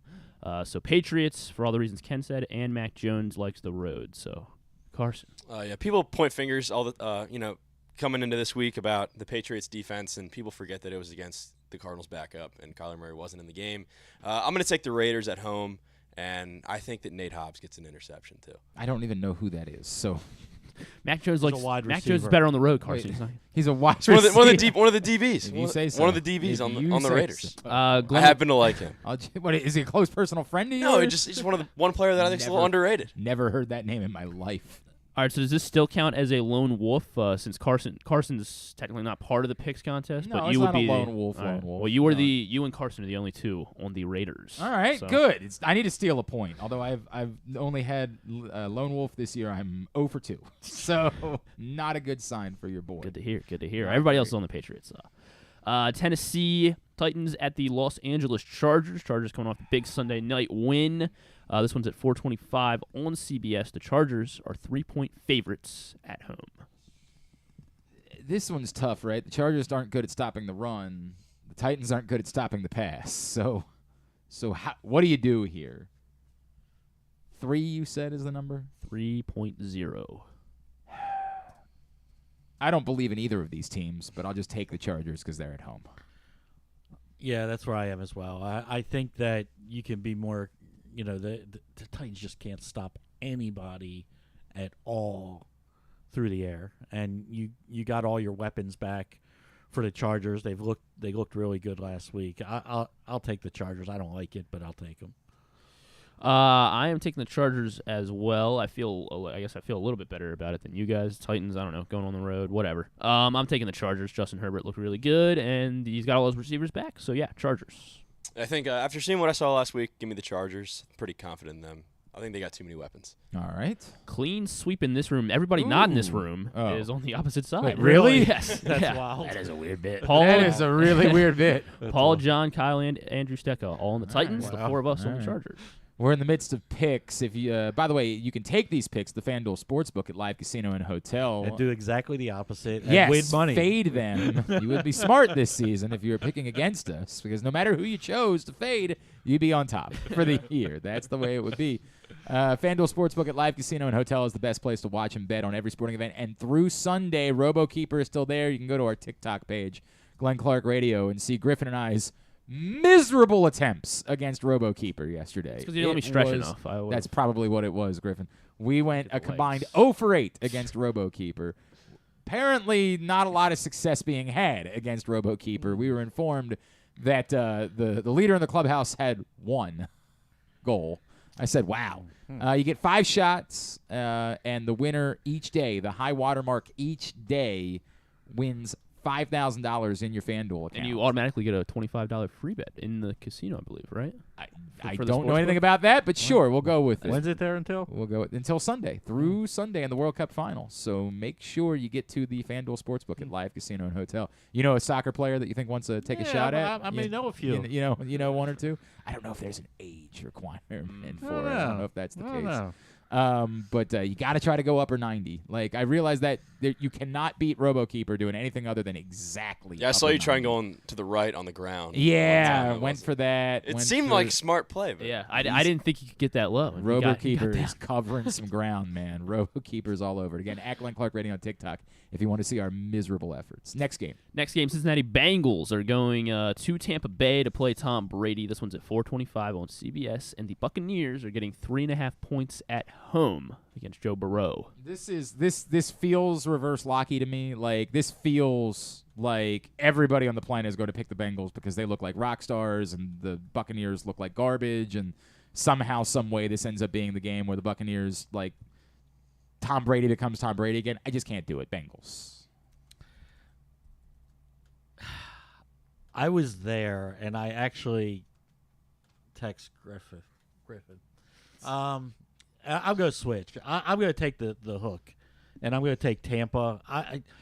Cincinnati's a little bit beat up. They're going to be without probably 2 of their top 3 wide receivers this week, and that's okay. They have Trenton Irvin. Yes. And they still can't. Irwin, right? Irwin. Is that what his name is? Irwin. Who would know? Who would know? Who would know? And they still can't protect Burrow, and Tampa can get after the quarterback a little bit. So I'm going to take Tampa here. I'm staying on the Bengals. I mean, same thing. They look too good, and the Bucs look too bad. So I'm taking the Bengals as well. I like Tampa. I think give me Brady. I'm taking Brady. All right, Carson and Ken on the Buccaneers, along with John Proctor. Everybody else is on the Cincinnati Bengals. Ooh, boy. All right. This does feel reverse locky. I am like... It's one of those things that as bad as Tampa has looked, all of a sudden, like with 5 minutes left in the game, they make it closer, they win. If they're given the opportunity to. Right. Yeah, It's just been weird. I hear you. Sunday Night Football on NBC, New York Giants and the Washington Commanders. They played the Giants and tied, went on bye, and now they get the Giants again. Interesting scheduling. I want them to tie so badly again. It'd be really great. It is the Commanders minus 4.5 at home. That feels big, doesn't it? It does feel big. God,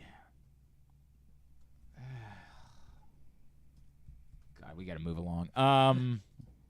I really don't know what to make of that. Like, I think the Commanders win, but I don't like the 4.5. Giants. Feels like the type of line that they're begging you to take the Giants. Like, it doesn't make sense because they just tied 2 weeks ago. The only thing that's changed But is the Commanders are coming off a bye. It's Giants haven't. They're 0-3-1 in their last 4. Like, I get it. They got blown out by the Eagles. It's like and that's part of it. It's like they got blown out by the Eagles, so they're awful again. I'm gonna take Washington. All right. I'm taking the Commies as well. Left hand up. Who are we? Don't. We're not rooting for them. We're not suddenly doing that. The Commanders. Stop. Carson. Although there's been some talk about Chase Young coming back this week, I still think I was not expecting a line where they give the Commanders 4.5 points. Give me the Giants. Okay. All right. It's the Giants who get the 4.5 points. I said the Commanders giving. Okay. Oh, sorry. My bad. Right. My fault. That's okay. Come on, Glenn. Yeah. Sorry. Glenn and Carson on the Giants. No, you said it the wrong way. I was right. You said they give the Commanders 4.5 points. The Commanders are giving the points. Right, the Commanders giving the points. The Giants getting the points. Right, but you're saying they gave we got to move along. Who's on Washington? Who's on the Giants? Me, Ken, Paul are the only ones on the Commanders. Me, Ken, and Paul are the only ones on the Commanders. Glenn, John, Kyle, Andrew Statka, and Carson on the Giants. We are all over the place. We are really are. I mean, like, very all over the place. There's been like 2 games. There's been one that there's been any amount of uniformity here. Last game on the slate, it is Saturday afternoon at 4:30. Baltimore Ravens going into Cleveland, back-to-back road games for the Ravens, and they've been underdogs in both. Cleveland minus 2.5 against the Ravens. Weird that the number hasn't moved much, despite the fact that we have more confidence that Tyler Huntley's going to play. As long as Tyler Huntley's playing, I'm taking the Ravens to win outright. So yeah, give me the Ravens to cover. I'll take the Ravens. I don't think the Browns are a good football team. Watson is still learning how to play quarterback again. Cooper may be out. I'll take the Ravens and the points. Yeah, I think the Ravens defense has a big day. I also think they should win outright, especially if Huntley plays. So I'm on Ravens. Yep, Watson's had a lot of growing pains so far. I don't know if you can call them growing pains, but pains for sure. And give me the Ravens. Made some throws in the second half last week. Like, you started to see something that kind of makes you a bit nervous, but not enough. It is a clean sweep, all of us on the Ravens. So we are all homers. Finally some uniformity there. All right, very good. KZ, love you, buddy. Love you. At Fans Fantasy on Twitter. Thank you, pal. Thank you. Do you want a pelvic thrust for the road? Or? No, I'm good. You sure? I'm good. Sure? I can always look at the pictures. All right. Yeah, and GIFs, and just remember the magic of the moment. Yes. Appreciate you coming in. Hopefully you lose, and then we'll have to see you in here in a couple of weeks to do some eggnog consumption.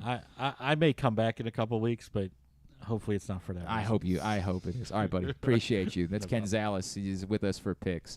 When we come back in, Stacey Dales from NFL Network will join us. She is working Ravens-Browns on Saturday. That's next, Glenn Clark Radio. Gambling can be a fun and entertaining experience, but there are risks involved. If you're planning on betting on the game at the casino or on your phone or computer, know your limit, stay within it. Set a budget and a time to stop. Remember, gambling isn't a financial solution, and it doesn't mix well with alcohol or drugs. Know the risks and have a plan before you begin gambling. For free and confidential services, call 1-800-GAMBLER 24/7 or go to helpmygamblingproblem.org. That first sip, that first bite, Start your day off right with a delicious breakfast at Royal Farms. Choose from a fantastic selection of fresh Royal Farms breakfast sandwiches and top it off with a rich hot cup of the freshest coffee in the world. At Royal Farms, breakfast is available day and night. It's the freshest breakfast in the world. Real fresh, real fast. Royal Farms. What's up, everyone? This is Tyus Bowser, and I'm excited to tell you that I'm back for Season 2 of the Tyus Bowser Show in partnership with PressBox and Great Ace Memorabilia. Join us on Tuesday nights throughout the season as I'll be heading all over town with my special guests, and of course, our co-hosts, Glenn and Rita. Or is it Rita and Glenn? What is it? I look forward to meeting you guys and talking a little bit about football and a lot about life. And if you happen to miss the show, you can now catch a replay Friday nights on 105.7 The Fan. Get all of your details for the Tyus Bowser Show right now at PressBoxOnline.com/Bowser. The next Tyus Bowser Show is Tuesday, January 3rd at Guilford Hall Brewery, 1611 Guilford Avenue in Station North. It's brought to you by Maryland Vascular Specialists and the all-new Ginsu Kamado Grill.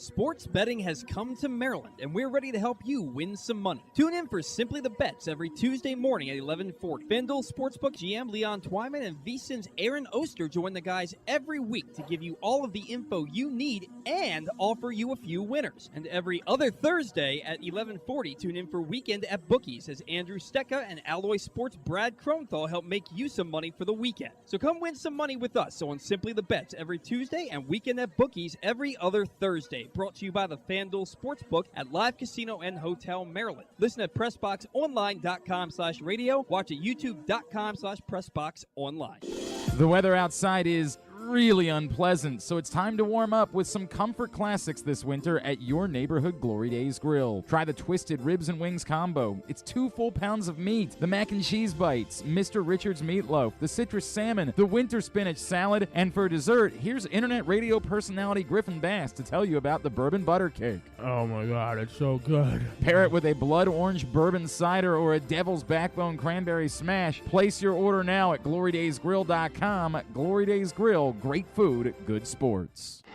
Check out Jeremy Kahn's daily picks at PressBoxOnline.com as he tries to find you daily winners. And speaking of winners, here's a man who once won a media curling contest. And I don't think anything else. He's Glenn Clark.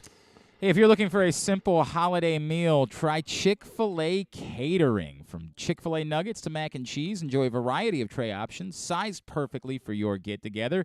Order through the Chick-fil-A app and bring smiles to your family gathering. Availability and order requirements vary. See restaurant for details. Getting ready for Ravens-Browns this Saturday afternoon. Joining us now, she will be working the broadcast for NFL Network, and you'll also see it locally on WBAL Channel 11. She is Miss Stacey Dales, and she's back with us now here on GCR. Stacey, it's Glenn in Baltimore. It's great to chat with you as always. Thank you for taking a couple of minutes, and happy holidays to you. Hey, Glenn. Thanks for having me, you and Griff, and happy holidays back. It's hard to believe we're in Week 15. Yeah, I'm going to ask. I'm going to ask you this question. I'm assuming because when you work the sidelines this late in the season, you do have to know the answer to this. What are you expecting the weather to be like in Cleveland on Saturday afternoon and early evening? Well, expecting it to be super cold. It's right there by the lake and the water. We're going to get a bunch of flurries, I'm guessing. I'm going to be over-prepared. I've already packed my layers. I'm actually getting ready to jump on a Cleveland Browns Zoom calls here in a second after I get off the line with you. And, it should be a great game. It's always a battle between these two teams. I think any game in the AFC North, historically is brutally physical. And at this time of the year, both teams love to run the football, and that's what they're going to try to do against each other. So we'll see. But it's obviously a very important game for Baltimore as they kind of push through this season neck and neck with a really hot Cincinnati Bengals team. I mean, I think our power rankings group at NFL Network has them up in the top 5 right now, and it's for a good reason. I know they've been banged up at receiver, but this division always amazes me, and it's always a little different each year, but Baltimore needs to win this game. Yeah, there's no question about it. Stacey, your point that you're bringing up right now, we've been talking about it this week. Like, it's a very tough spot the Ravens find themselves in where they can get things together, they can battle through injuries, they can be resourceful, But if they even lose one game, and losing a road game in Cleveland is not the end of the world in most scenarios, but the way the Bengals are playing right now, that truly could prove to be the difference in whether you win this division or not. Well, yeah, and there's no question about it, and they still have to play each other. I mean, right now, obviously, Baltimore has the tiebreaker, but, if you look at what the Bengals schedule is up against, who is Tampa Bay? That's who they face this weekend. New England.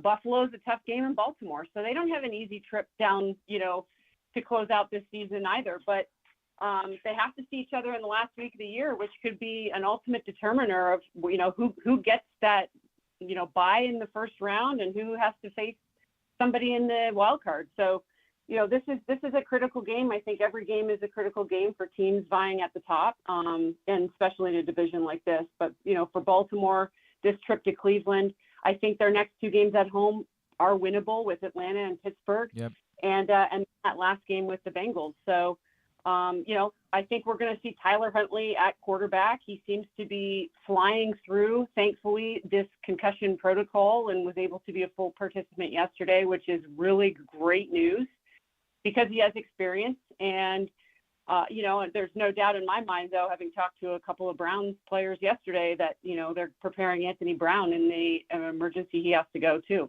Stacey Dales is with us here on Glenn Clark Radio. She is working Saturday's broadcast, Ravens-Browns for NFL Network. Stacey, yeah, it'd be nice to have Lamar Jackson back, obviously, for critical games like this. But I think to the point, I think there's a lot of us in this town that are feeling an amount of confidence now that, okay, if you can at least have Tyler Huntley on the field. And look, Anthony Brown held his own, didn't screw anything up when they needed him to just sort of hold on and get over the finish line on Sunday against the Steelers. But I think that you're starting to feel that given how they're running the ball, given how this defense is playing, if you can at least have a Tyler Huntley on the field, you feel like you have a chance to win at least these types of games. You think it's a reasonable thing to say? Yeah, I mean, and the thing about it, this division notoriously so good defensively, and Cleveland's defense is really good, and Baltimore's defense, to me, is one of the top three defenses right now in the NFL. Their production with Roquan Smith is insane. Unbelievable. It's unbelievable how a player like that can impact. I know I'm going off on a tangent here, Glenn, but, I live in Chicago as I'm getting ready to fly to Cleveland here today shortly. And, people say, you can't say, Stace, that why would you let them, Roquan Smith get away? Why did the Bears let him leave? I still say that because he's just dynamic. He's dynamic. He's infectious. Everything about him fits what this Ravens defense is and has been historically. So I look at these two defenses, and it's just such a juggernaut for offenses because we both know they want to run the football. I think Tyler Huntley, as we learned this week from John Harbaugh and, obviously Greg Roman, the offensive coordinator, he's got to learn how to slide. He still doesn't have a lot of experience, although he does have some. I was on the phone yesterday with Demarcus Robinson, who's having a fantastic season, actually, despite, the receivers and the lack of production from a pass game standpoint. And he's kind of become reliable for them. And, he said, frankly, we have to score more points. They know they've got to score more points. It's just tough to do it in this division because of these defenses and because of the weather that, will once again possibly wreak havoc on Saturday. She is Stacey Dales. She's with us on GCR. Stacey, it's so funny you bring up, Roquan, and I do know you're based in Chicago, and I was going to ask you about that. When you heard about it at first, was your initial reaction oh my God, that's going to be perfect? I'll tell you, I was high on it. I thought it was a great move, and even somehow it's exceeded my expectations. We're to the point where people in Baltimore are starting to evoke the name of Ray Lewis. This has been, and I'm not ready to go there, obviously. That's an insane standard. But the guy has been so unbelievably good. Immediately he's become, to me, their most significant impact defender since prime Terrell Suggs. Yeah, I'm with you. I've heard that, and I've read about it all this week. And, I'm never one. I don't like to necessarily compare players from different eras because I think the styles were different. And, from decade to decade, things change so drastically in the NFL. Look at the way offenses are designed now. But Roquan Smith, I knew, so I've covered him quite a bit in Chicago, obviously for 4 years, and you fall in love with the guy just from the standpoint of he's a Southern, like he will just bring in that charm, and it's all true, it's all genuine. And when he was holding out, I remember having a Bears preseason game. They believe they played the Kansas City Chiefs, and I just went over. He was all smiles. I don't think that smile really ever leaves his feet until he's on the field for 3 hours and 15 minutes every Sunday. But what's staggering to me, Glenn, is the numbers and the way that he has impacted Patrick Queen to take him under his wing in such a short amount of time. And really this defense, I mean, we get a research packet every week, and listen to this. Since week 9, since the Ravens traded for Roquan Smith, I was just shocked by this. They were already good defensively, but second in points per game allowed with Rowe, third in total yards per game allowed, first in rush yards per game allowed, first in opponent yards per carry, just under 3 opponent yards per carry, and tied for first in terms of opponents' third down percent. If that doesn't tell you the impact, and the recipe was already there because that's what John Harbaugh and Mike McDonald do. They coach up great defenses. You just put the cherry on top with Roquan Smith, and now this defense may have to carry this team a little bit as it tries to find the quarterback's legs and a little bit more of a pass game going down the stretch. No, and look, you know, they're in a tough spot too, because the problem in Chicago obviously was what Roquan Smith wanted $20 million a year. I think the Ravens are at a point now, Stacey, where like they don't have a choice.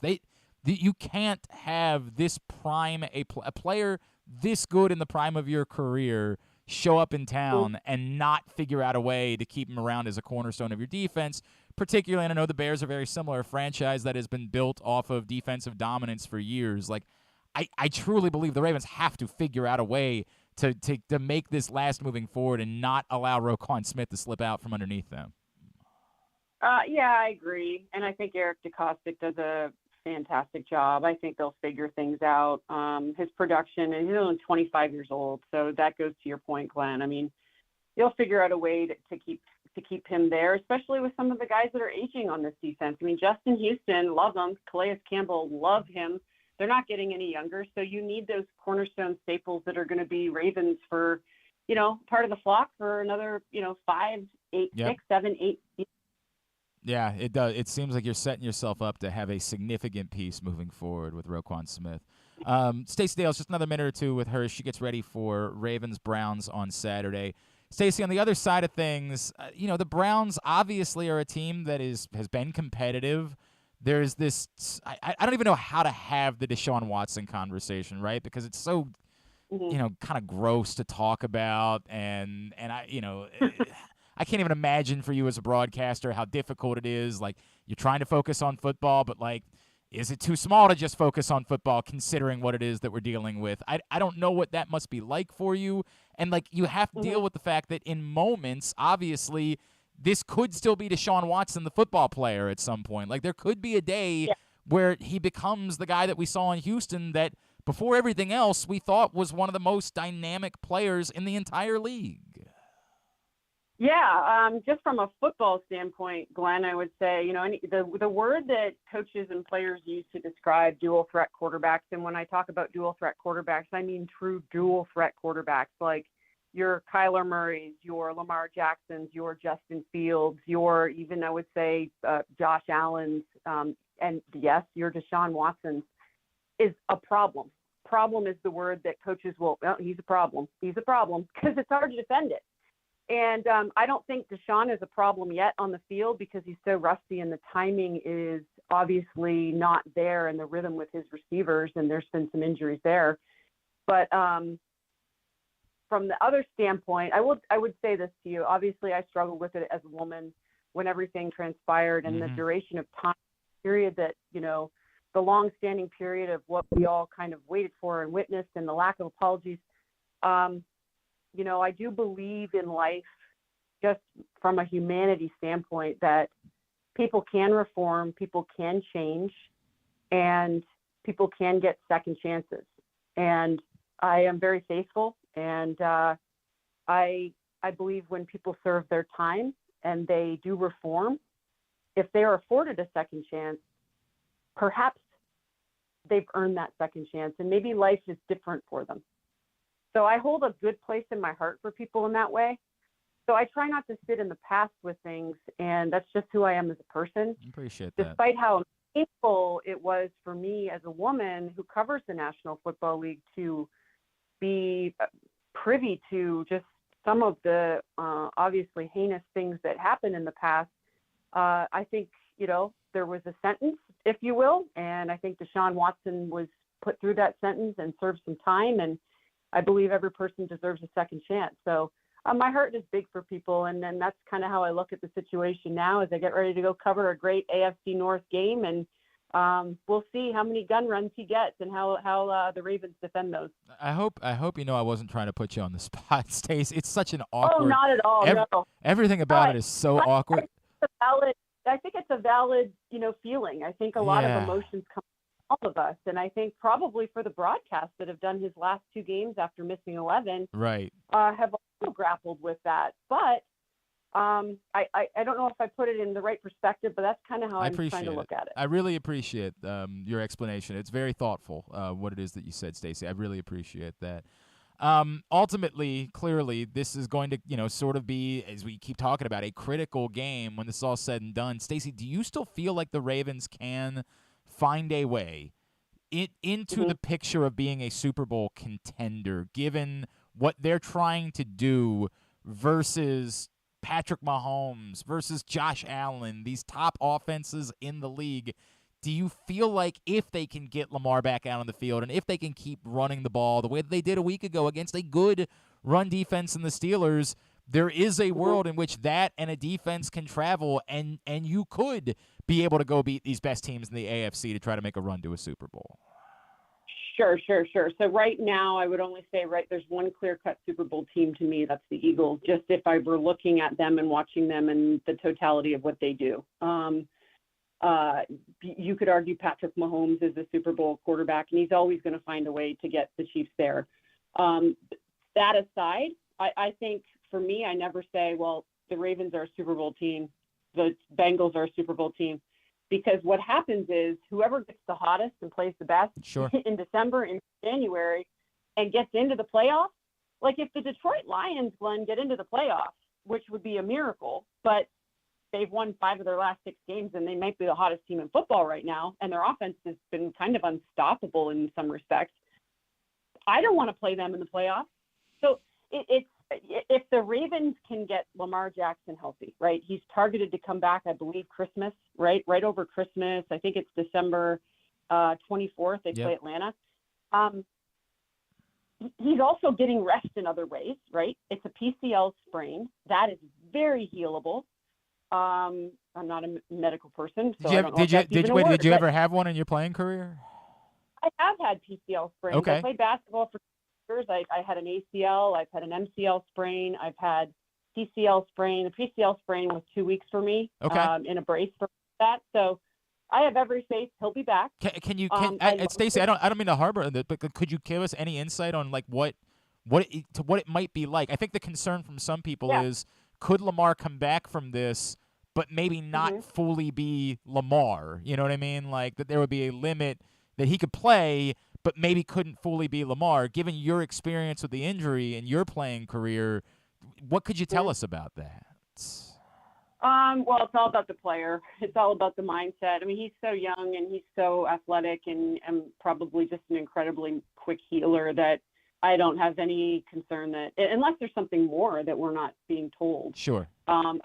Personally, I don't have any concern about it. I like the cautious approach. I think when you're, sitting at 9-4, you can be a little more cautious, but you don't want to risk anything. And so any sprain like that in the knee, you just feel weakness. You feel like maybe you don't trust yourself as much. But I think, there'll be a day where he'll pop up and be like, I'm ready to go. Okay. Okay. So personally, I'm not concerned about it, Glenn. But like I said, we don't know every inner working of the medical stuff that goes on sometimes with players or teams. But I feel like Lamar's going to come back in a flurry, and maybe more about how is his chest going to go with him in December weather and, as it gets colder. So, I have faith that he'll be back, and I love Tyler Huntley. Was there in Chicago when Lamar was sick last season, and for that game, his first start, and he won. And I just think this Ravens team is made of the right stuff, so they find ways to win. But yeah, you'd like to see them healthy. And personally, we got to get Mark Andrews. I know he's getting a lot of double teams, but he didn't have a catch back in their game week 7.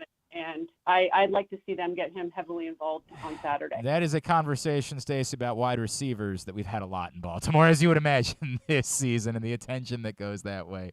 At Stacey Dales, of course, Stacey with an E, at Stacey Dales on Twitter is how you follow her. And, of course, Saturday afternoon, great crew, Rich Eisen, Kurt Warner, she and Steve Weish for Ravens-Browns on NFL Network. Stacey, please stay warm on Saturday.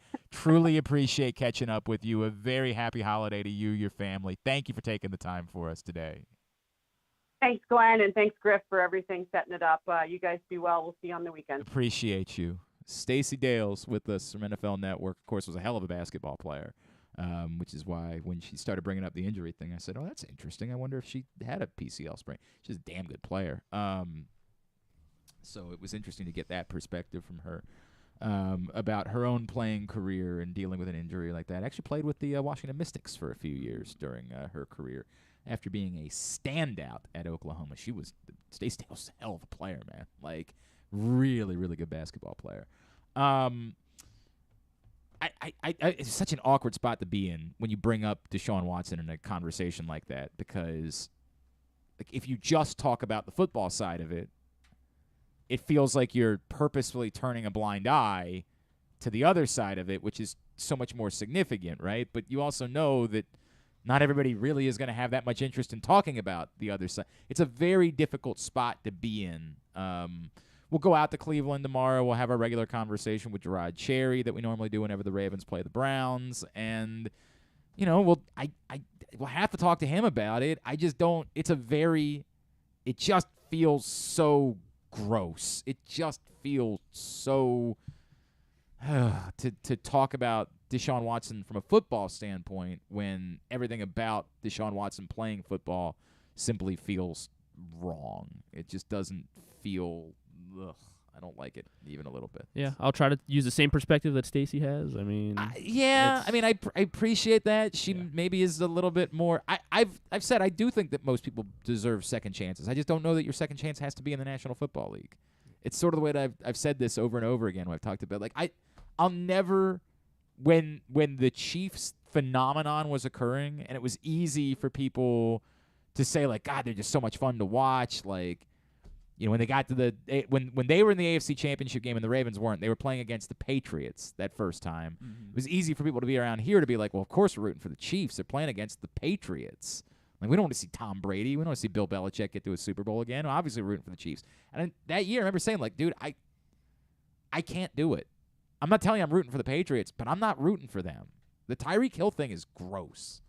I can't feel good for a team that was able to find success because they were willing to, do things that other teams weren't willing to do. That's not a feel-good story for me. That's a gross thing that because you were willing to draft a player that everybody else said, we're not doing that. Like, that's not okay. I don't like the idea of you being rewarded for that. Now, I get it. Patrick Mahomes is the prime reason for the Chiefs' success, but it was always uncomfortable for me. It was always gross for me to consider feeling anything good at all for the Chiefs as long as they had Tyreek Hill. I can't do it.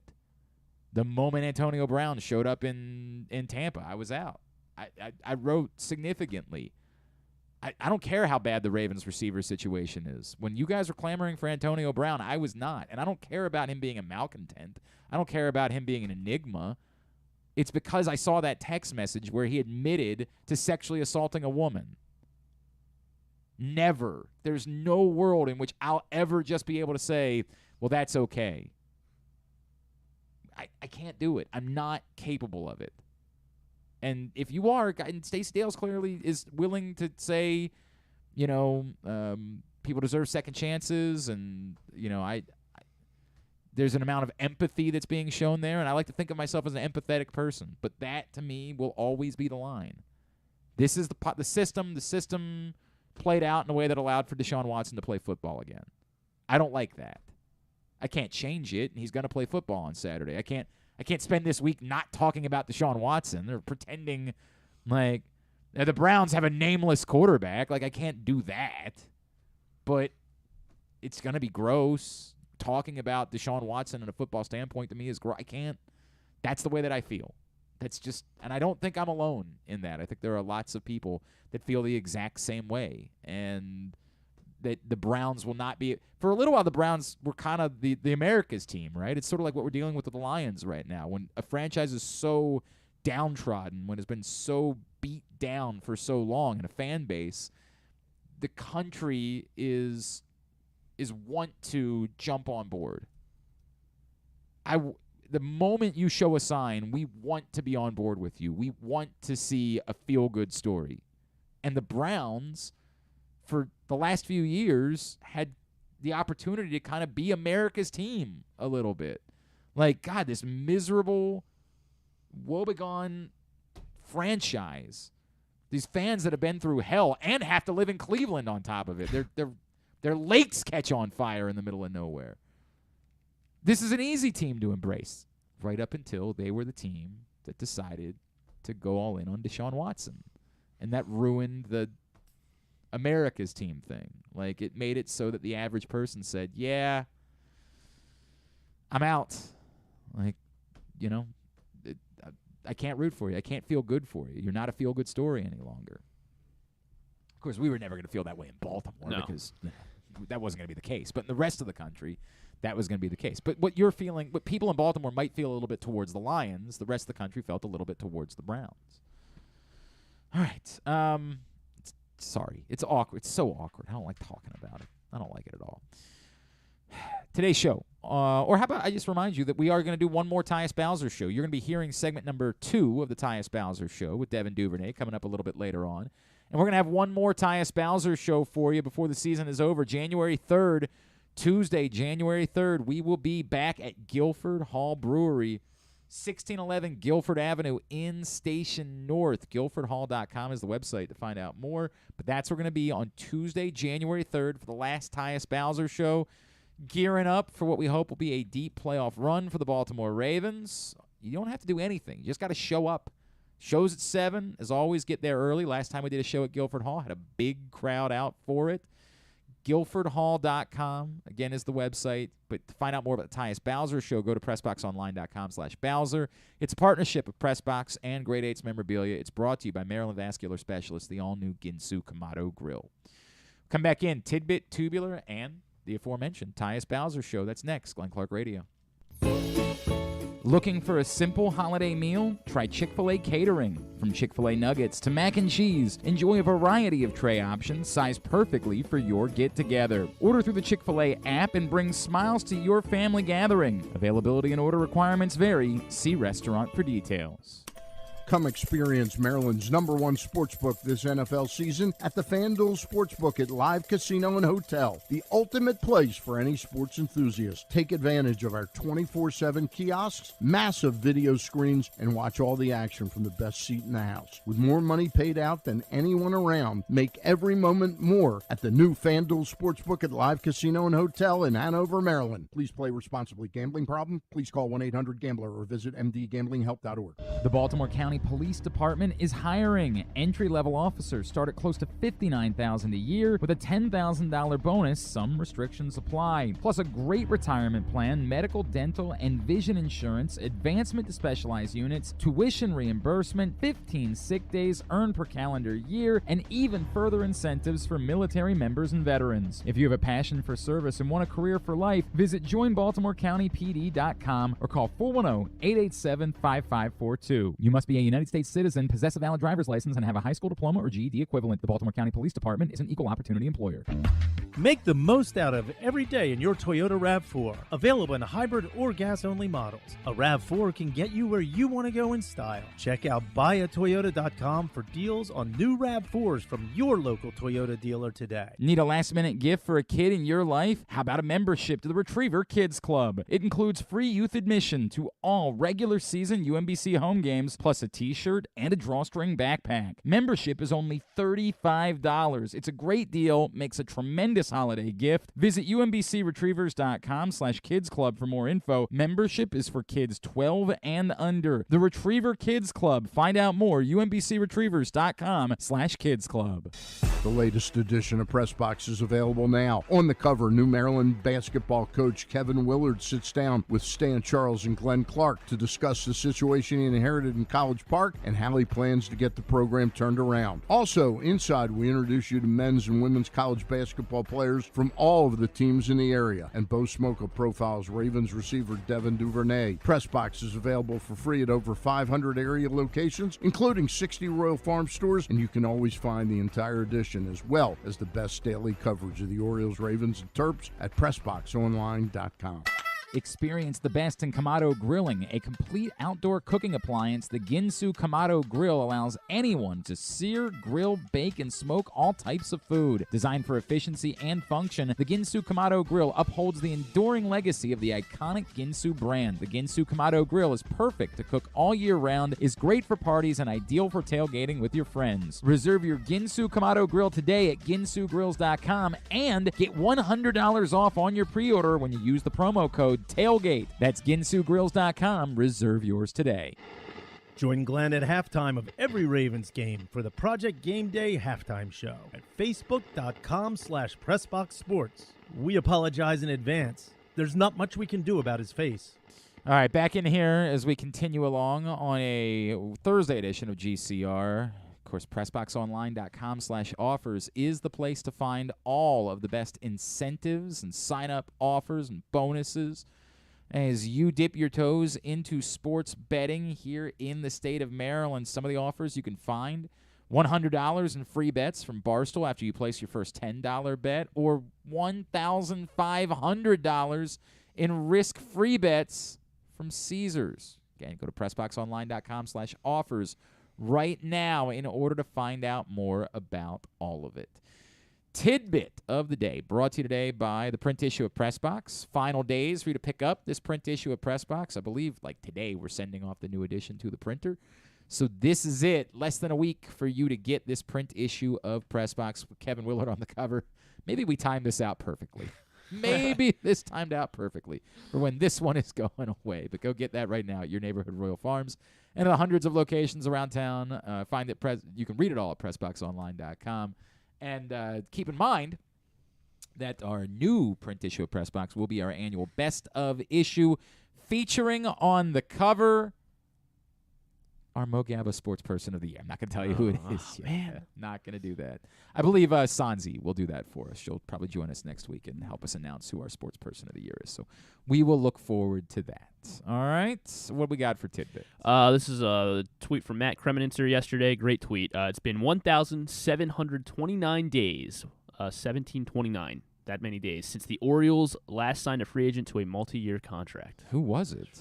Would you like to guess? Was been over 4 years. Wade Miley? Was it Alex Cobb? Yeah, Cobb. Yeah, right. It was Alex Cobb. Alex Cobb, last multi. I don't know why I said Wade Miley. I knew it. All right. Smiley Wiley? No. Was he a multi? No, it wasn't. I was trying to think. I knew it was one of those pitchers, but I was really somehow I made Wade Miley, who was, of course, before that. I made him in the Cobb Cashner era, which was the last group of pitchers the Orioles signed. And then also to the NFL, Evan Ingram joined an elite list of tight ends after recording a 10-plus reception game, 150-plus receiving yards, and 2-plus receiving touchdowns in a game. He is the 7th tight end to do that ever. Can you name the other 6? Give me the numbers again. It is 10 or more receptions, 150 or more receiving yards, and 2 or more receiving touchdowns. All right, I'll put Kellen Winslow in there to start. Kellen Winslow is on the list. How many did you say there were? Did it 3 times. Kellen Winslow did. How many? There are 6 more guys, so 7 total. You have Evan Ingram. So Gronk. Gronkowski is not on this list. list. That's a bit of a surprise. What about Dallas Clark? Dallas Clark did not do this. Shannon Sharp. Shannon Sharp 3 times had a game such. Tony Gonzalez. Tony Gonzalez not on the list. Really? Really? Jeremy Shockey.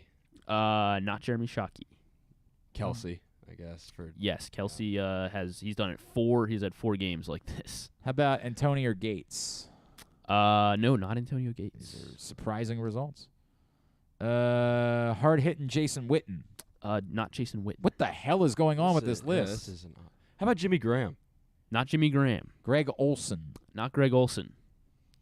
Okay. 2 more active guys. One more old guy. I'd be surprised that it would be Mark Andrews, but sure, Mark Andrews. It is not Mark Andrews. George Kittle. George Kittle is one of them. He did this. He has done this. George Kittle. I don't. Zach Ertz. Not Zach Ertz. I really don't know. The 2 remaining guys are both Raiders. Raiders. One current, one Oh, old. Darren Waller. Darren Waller. I didn't realize that Darren Waller. I mean, he did have a monster. Yeah. God. I mean, He had like 2 really good years. In Raymond Chester. Is that who? No, not Raymond Chester.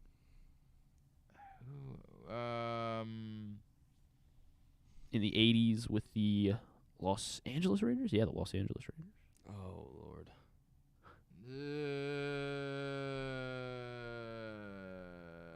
Why am I blanking on who this would have been? Dave Casper? Mm-mm. Not he was Dave a Casper. wide receiver. Nice mustache guy. A nice mustache guy. Oh, now that you say that, I get it. Thought it might give it to you.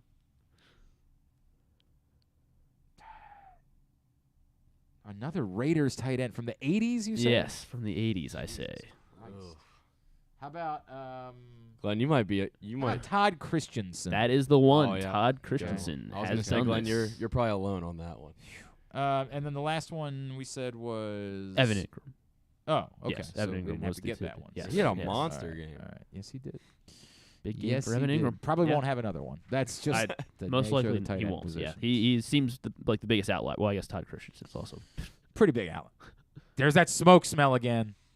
I don't I like smell this. it. I do don't smell it. like this. I don't smell it as strongly today. Oh God, I don't like this at all. Not good. Hey, Stan the Fan Variety Hour returned yesterday, and we'll be back again today. Yesterday, Stan caught up with John Martin, the executive director of the Maryland Lottery, to talk about the impact of sports betting here in Maryland since it's gone legal. And later on today, Stan, Gary Stein, Andy Dolich, and Marty Conway, a pair of former executives, will be handling their Sports Business Summit. That's 7 o'clock tonight.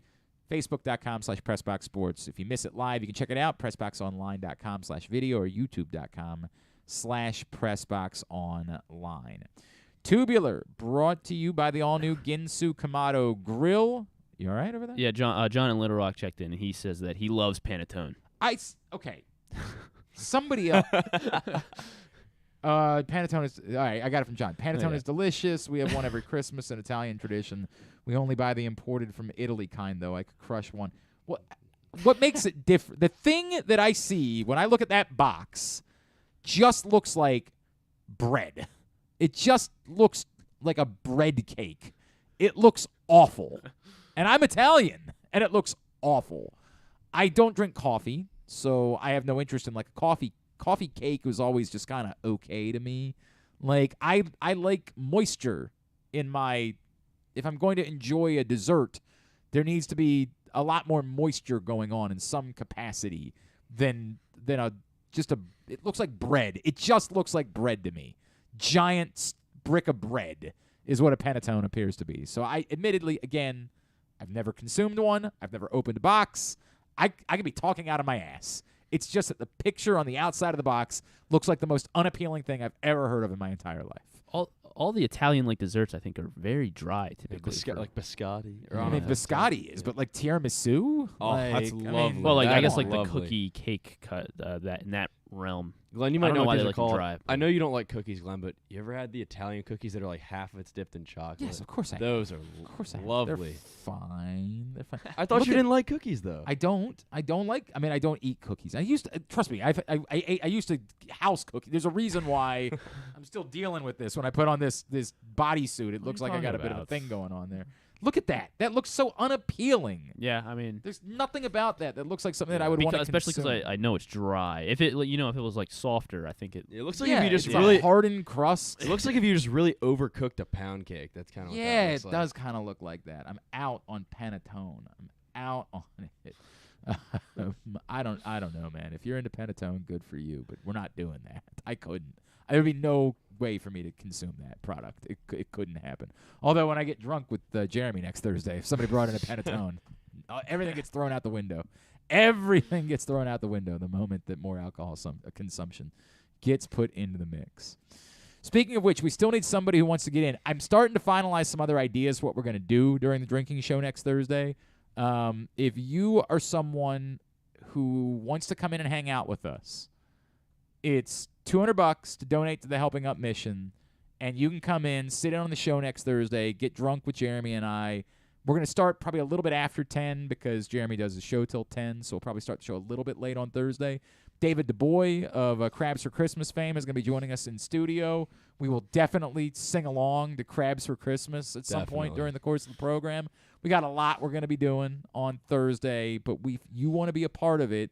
We need somebody to step up and make a serious donation, like a real donation. I might let a couple other people come in and hang out during the day if they make a lesser donation, but a serious donation. We need you to reach out at Glenn Clark Radio, glennclarkradio@gmail.com. And we do still have a couple of spots available. I'm over it. If we don't fill any more, it's fine. But if you want to still get into the Bowl Pick'em, I mean, it'd be nice. 50-50 Bowl Pick'em, $20 buy-in.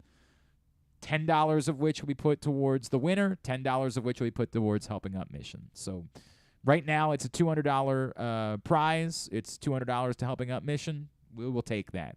If we can get a little bit more, awesome. But the games start tomorrow, so this really is final call for the Bowl Pick'em. If you want to get in, Glenn-Clark on Venmo, Glenn Clark 180 on PayPal, or $ Glenn Clark Radio on Cash App. Last chance for you to get in for the Bowl Pick'em.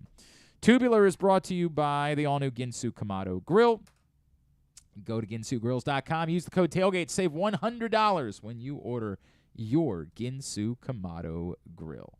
Proctor thinks it's a problem that I wore my clothes underneath the costume. I'm not really sure. I'm fine with it. Yeah, I feel like it might not have gone so well if I hadn't done that. I'll allow it. I mean, maybe next, maybe on Thursday. I don't think we said it had to be. I don't think that was ever brought up. And I'm pretty sure the Jaguars mascot was not naked underneath the suit. Maybe. I don't know. I have to think about that. Maybe. I don't know. I feel like that would have been a bit risque for an NFL mascot. All right, here's what's coming up tonight, Totally Tubular. As we mentioned, the NFL Week 15 gets underway. 49ers, Seahawks, Amazon Prime Video, 8:15 from Seattle. Not much as far as college hoops is concerned. You can find it at glennclarkradio.com. Stars Capitals at 7 on NBC Sports Washington. NBA TV for Bucks Grizzlies at 8. Suns Clippers at 10:30. Access TV for Impact Wrestling at 8. Anything non-sports-wise that stands out? No, not really. Let's see. The Sonic series premieres. Are you including Christmas specials? I mean, I don't think there are any on tonight. That doesn't seem likely. It seemed they're doing a 30th celebration of the Beauty and the Beast on ABC. Yeah, that doesn't do it then for me. Yeah, I'm out. Yeah, otherwise I don't. It was nice that the Maryland game got so out of hand last night that I could watch the SNL Christmas special instead. There is one thing that I saw last night. So this isn't premiering until January, but it's called MILF Manor. I saw that as well, in fact, floating around on Twitter last night. And so there's a shocking. You watch the. But I'm pretty sure we know what the shocking twist is. It's their sons. Each other's sons, right? Correct. I'm pretty sure we know that's. So that is on. That is on TLC. And I'm pretty sure that's not all that shocking. I guarantee all of these people participating knew that was going to be the case when they signed up for this program. I guarantee it. By the way, the best comment all day when so TLC shares out this trailer for this MILF Manor show. The first comment I saw was, "Remember when TLC was the Learning Channel?" That was the top. Yep, that was the first one I saw too. Best top comment. Best comment. best comment of the day, the Learning Channel, where you can find MILF Manor. Sure. Have to tune in. Sure. Oh, I'm going to watch. January 15th. Guarantee I'll poke at it at some point. I don't know that I'll stay committed, but I will take a look. All right.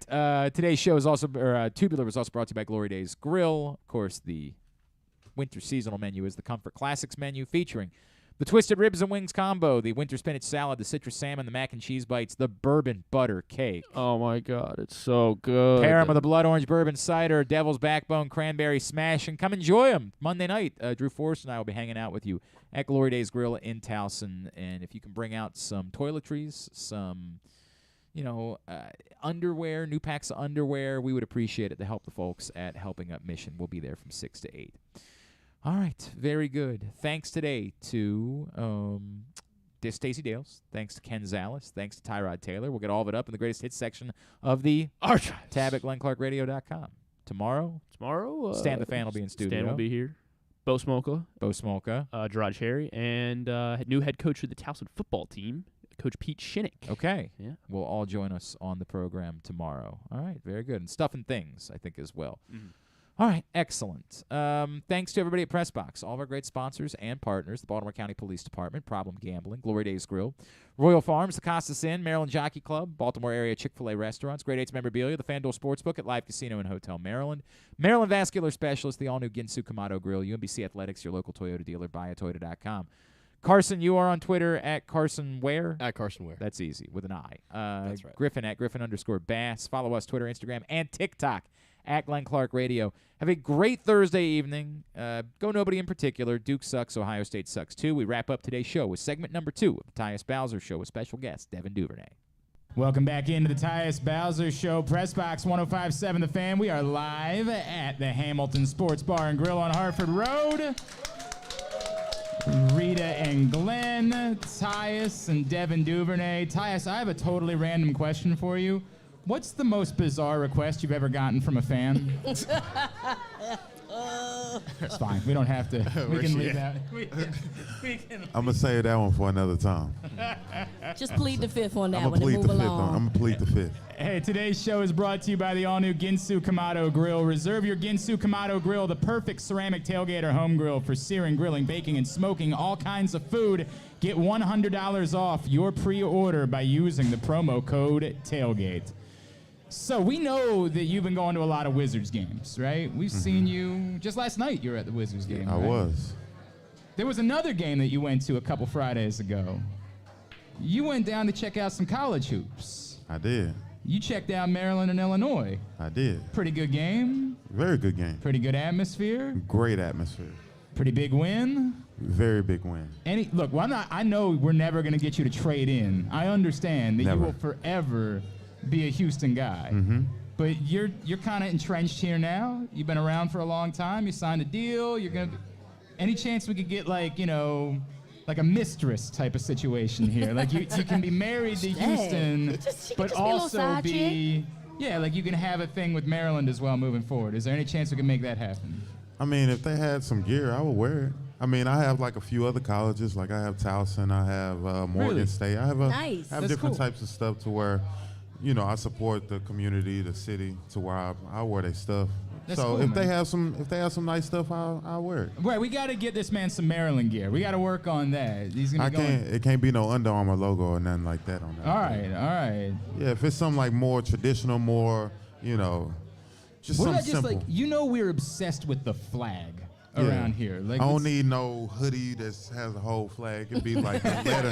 It had like the lettering with the actual flag like inside of it. Like stuff like you that. do that. I'll do you that. do that. All right, let's get this man some gear, make it happen. Was it was a big game and you wanted to, you're just a fan of basketball? And so I'm a huge basketball fan. So anytime I get the chance to, go and check a game, whether that is Maryland or Towson or Howard or Morgan State, Coppin State, whatever it is. Have you been going to Morgan and Coppin games since you've been here? I've been to That's Morgan awesome, State. man. Yeah, That's dope. I haven't been to a Coppin State game yet, but I want to try that out. And what is it, UMBC? UMBC, Yeah, I got to go and check out a game there as well. Dude, that's so cool. I didn't know that at all. That's I'm dope. a big basketball Just guy. whenever there's a chance for you to go to a game. I'm literally looking online. I'm checking okay, who plays on this day? I'm free this day. What time? I thought I can go and check out this game, and then I'll go. Remind me, so Juan Dixon's the coach at Coppin Right. State. He is a legend in these parts. One of the great basketball players in Baltimore history. We'll hook you up. We'll get you over there. Oh, that's a bet. For a Coppin game. Definitely that's down for really that. cool, man. Yeah. Devin, in your short time here, have you entrenched yourself in like the culture here? I noticed that like a lot of guys will wear like Orioles stuff or Maryland stuff, and like Marlon will go to high school games on Fridays and stuff. Have you adopted some of what we do here since you've been here? I mean, not really, honestly. That's something I need to get into, like just venturing out, going to different games, going to, different campuses, just seeing different games and stuff. That's something, I definitely need to get better on. Did you play basketball at all, Devin? Were you a basketball player? Kind of earlier on, like, to like freshman year of high school. So but I'm you a big wouldn't- basketball fan. I love watching basketball. But you wouldn't be able to hang with like Tyus' pickup games. Like you wouldn't be able to. I ain't gonna lie. I seen him shoot. He can shoot. He might got me. I mean, we had to talk about this, Tyus, because you kind of would Devin make your five? I haven't seen Devin play before, so I'm not. It feels like a cop out, bro. I'm just being honest with you. It feels like you don't want to say like no, probably wouldn't be in my. I mean, if I could see that he's a hooper, but I've never seen him like actually play basketball before, so I wouldn't know. All right. But if he showed me some, I'd be like, yeah. Was it always football for you, Devin? Like what? Yeah. Early on, I was a big football guy, football fan. Loved playing it.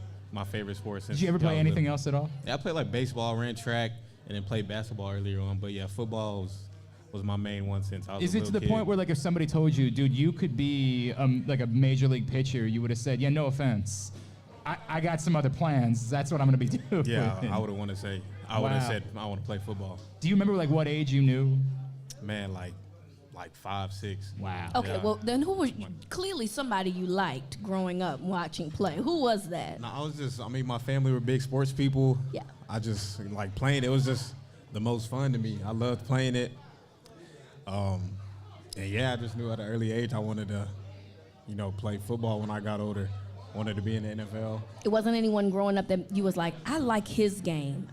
That's not necessarily who I want to be like, but I mean, it wasn't necessarily like that. I mean, like as I got older, I became fans of different players, but it was never like I want to be like him or I want to do what he does and things like that. It was just off of me. I had so much fun playing it. I just wanted to play it forever. I always like asking guys this question. I don't even know, Tyus, if you and I have talked about it, but like, was there a moment in your life that you realized you were a little bit better than everybody else? Like, was there, like, hey, I'm just having fun, or is there like a moment when you were 10, when you were 12, when you were 13, where you're like, dude, I might legitimately have a chance to do this? Devin, I'll start with you. I mean, yeah, like Pee Wee, I was like better than everybody. I was like faster than everybody, bigger than everybody. And then like, I guess, fast forward to like high school, I was having a lot of success and this and that, getting offers and stuff like that. So I started, kind of getting more and more confidence. And then, college kind of started out slow. And then, as I got older, started, getting more and more traction, getting better and better, having a lot more success. And then, did real good my senior year. And that's when I was like, man, this can happen for real. Yeah, and at that point, kept, everybody knew. Yeah, I just kept, just stayed the course and, kept working towards my goal. What about you? I don't think I've ever asked you this. Like, was there a moment in your life where it like struck you like, this might not just be something I'm doing for fun. Like, this might be how I make my living.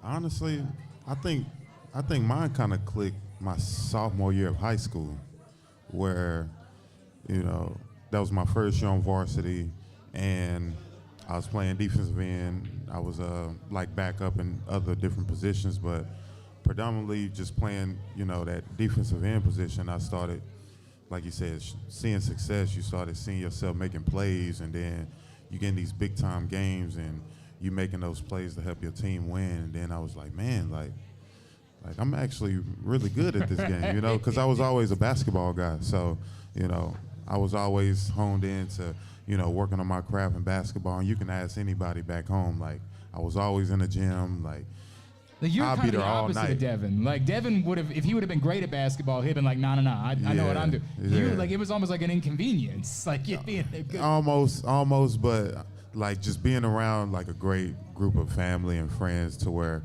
they help me understand where I will, excel at.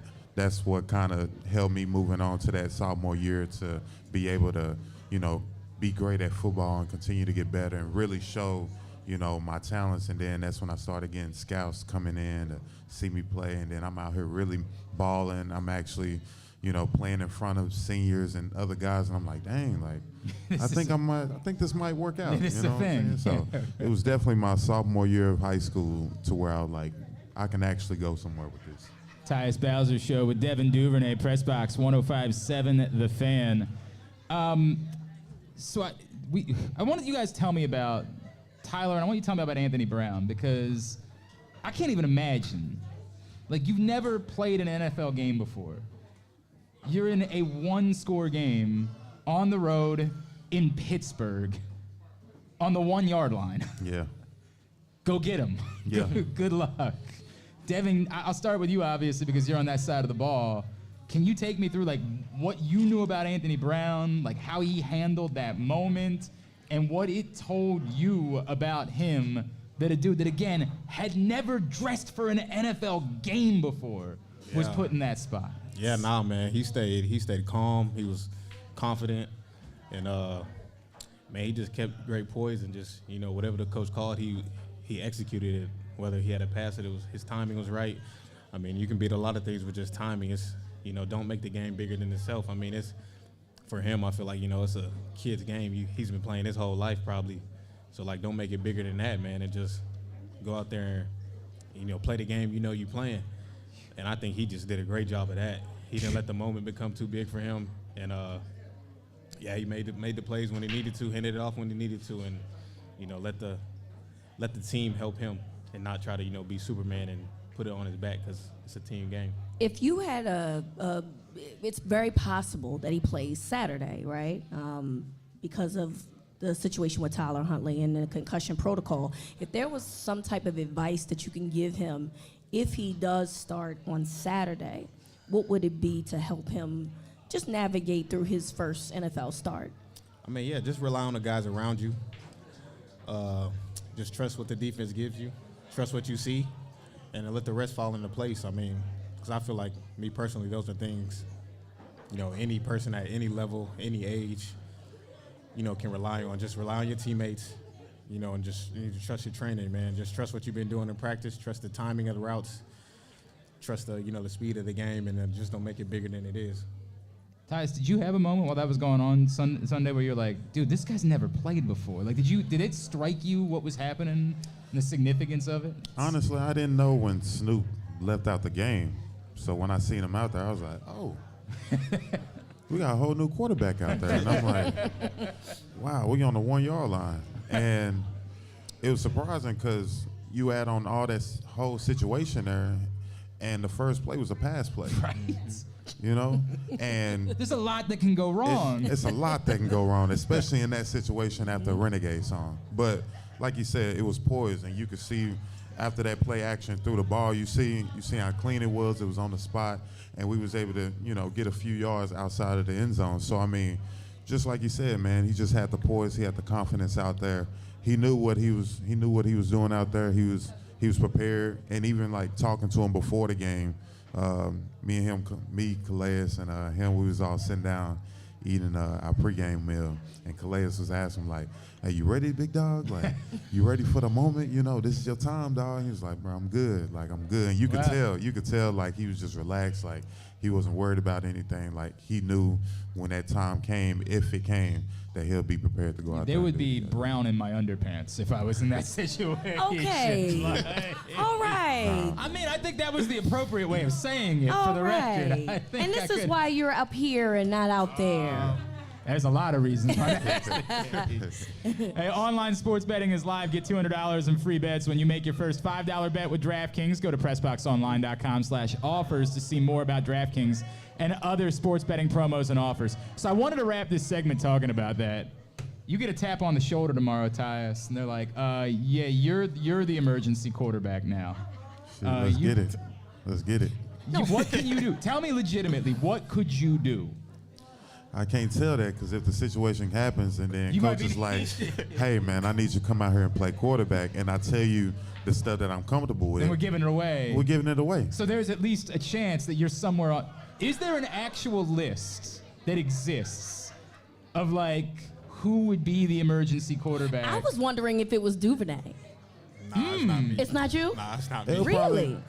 I'll probably say. I believe it's Prochet. Yeah, I was gonna say Prochet. We saw him. Well, we saw that. He's got an arm. Like, I know it didn't go well, but we saw he's got an arm. He can throw the ball. We know he can throw the ball down the He field. has a pretty good accuracy too. He has pretty good accuracy as well.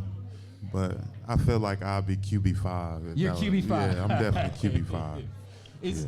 Would you be okay? I know this is never gonna happen. All right, so I know I'm asking a stupid hypothetical. You never know. But if it did, would you be excited or more nervous? Like, oh God, what could go wrong here? Or would you be like, nah, dude, I'm in. Like, I've lived for this moment. I'm gonna be nervous because I ain't played quarterback since senior year of high school. But I know I can throw the ball. I know reads. How far can you throw a football? Is this a Kyle Bola question? Yeah, right from your knees. Can you hit the goalpost from your knees 70 yards or what? I don't know about all of that, but I could probably throw like 70, 65. Really? Damn. On a good day. Okay. On a good day, but a normal day, I'm probably saying like 55, 50. Devin, what about you? I don't know, man. I haven't tried in a while. I'll say like 60. So we got options. If I had to take a guess. We got And we didn't even mention the one option, potentially Jordan Stout. That's true. I haven't seen Jordan Stout throw Huh? the ball. I think he's been known to do that. Yeah. Really? Yeah. I mean, not like Sam. Sam, of course, being Well, yeah, Sam Cooke was the highest guy. rated But I think in passer Penn football. State he had done it before. He had done stuff like that right. before. I didn't know that. Yeah. There are options if something were to happen. Hey, There- we got- QB5, That's baby. what it's all about, depth, man. We got depth on this team. Correct. That's what you. And by the way, you needed 3 quarterbacks Exactly. on Sunday to get a win. Exactly. Worked out all right. Sure Worked did. out all I'm right. gonna get you something that says QB5, friend. Would y'all make some noise for QB5, Tyus Bowser? And QB11 will go? Yeah, I'm down the line. Devin Duvernay. Man, that's good. Hey, Grade 8's Memorabilia is a great partner of ours, and they've been doing some events all throughout the month, and we just want to make sure we thank everybody who has supported Grade 8's Memorabilia. With everyone's generosity, 500 inner-city children will get a brand new bike and a stack of toys this Christmas. So thank you for your support of Grade 8's Memorabilia. Find out more at grade8smemorabilia.com with the number 8. When we come back in, it is the question to end all questions. It has captured the imagination of the locker room. 1 gorilla versus 100 humans. We are talking about it next. This is the Tyus Bowser Show.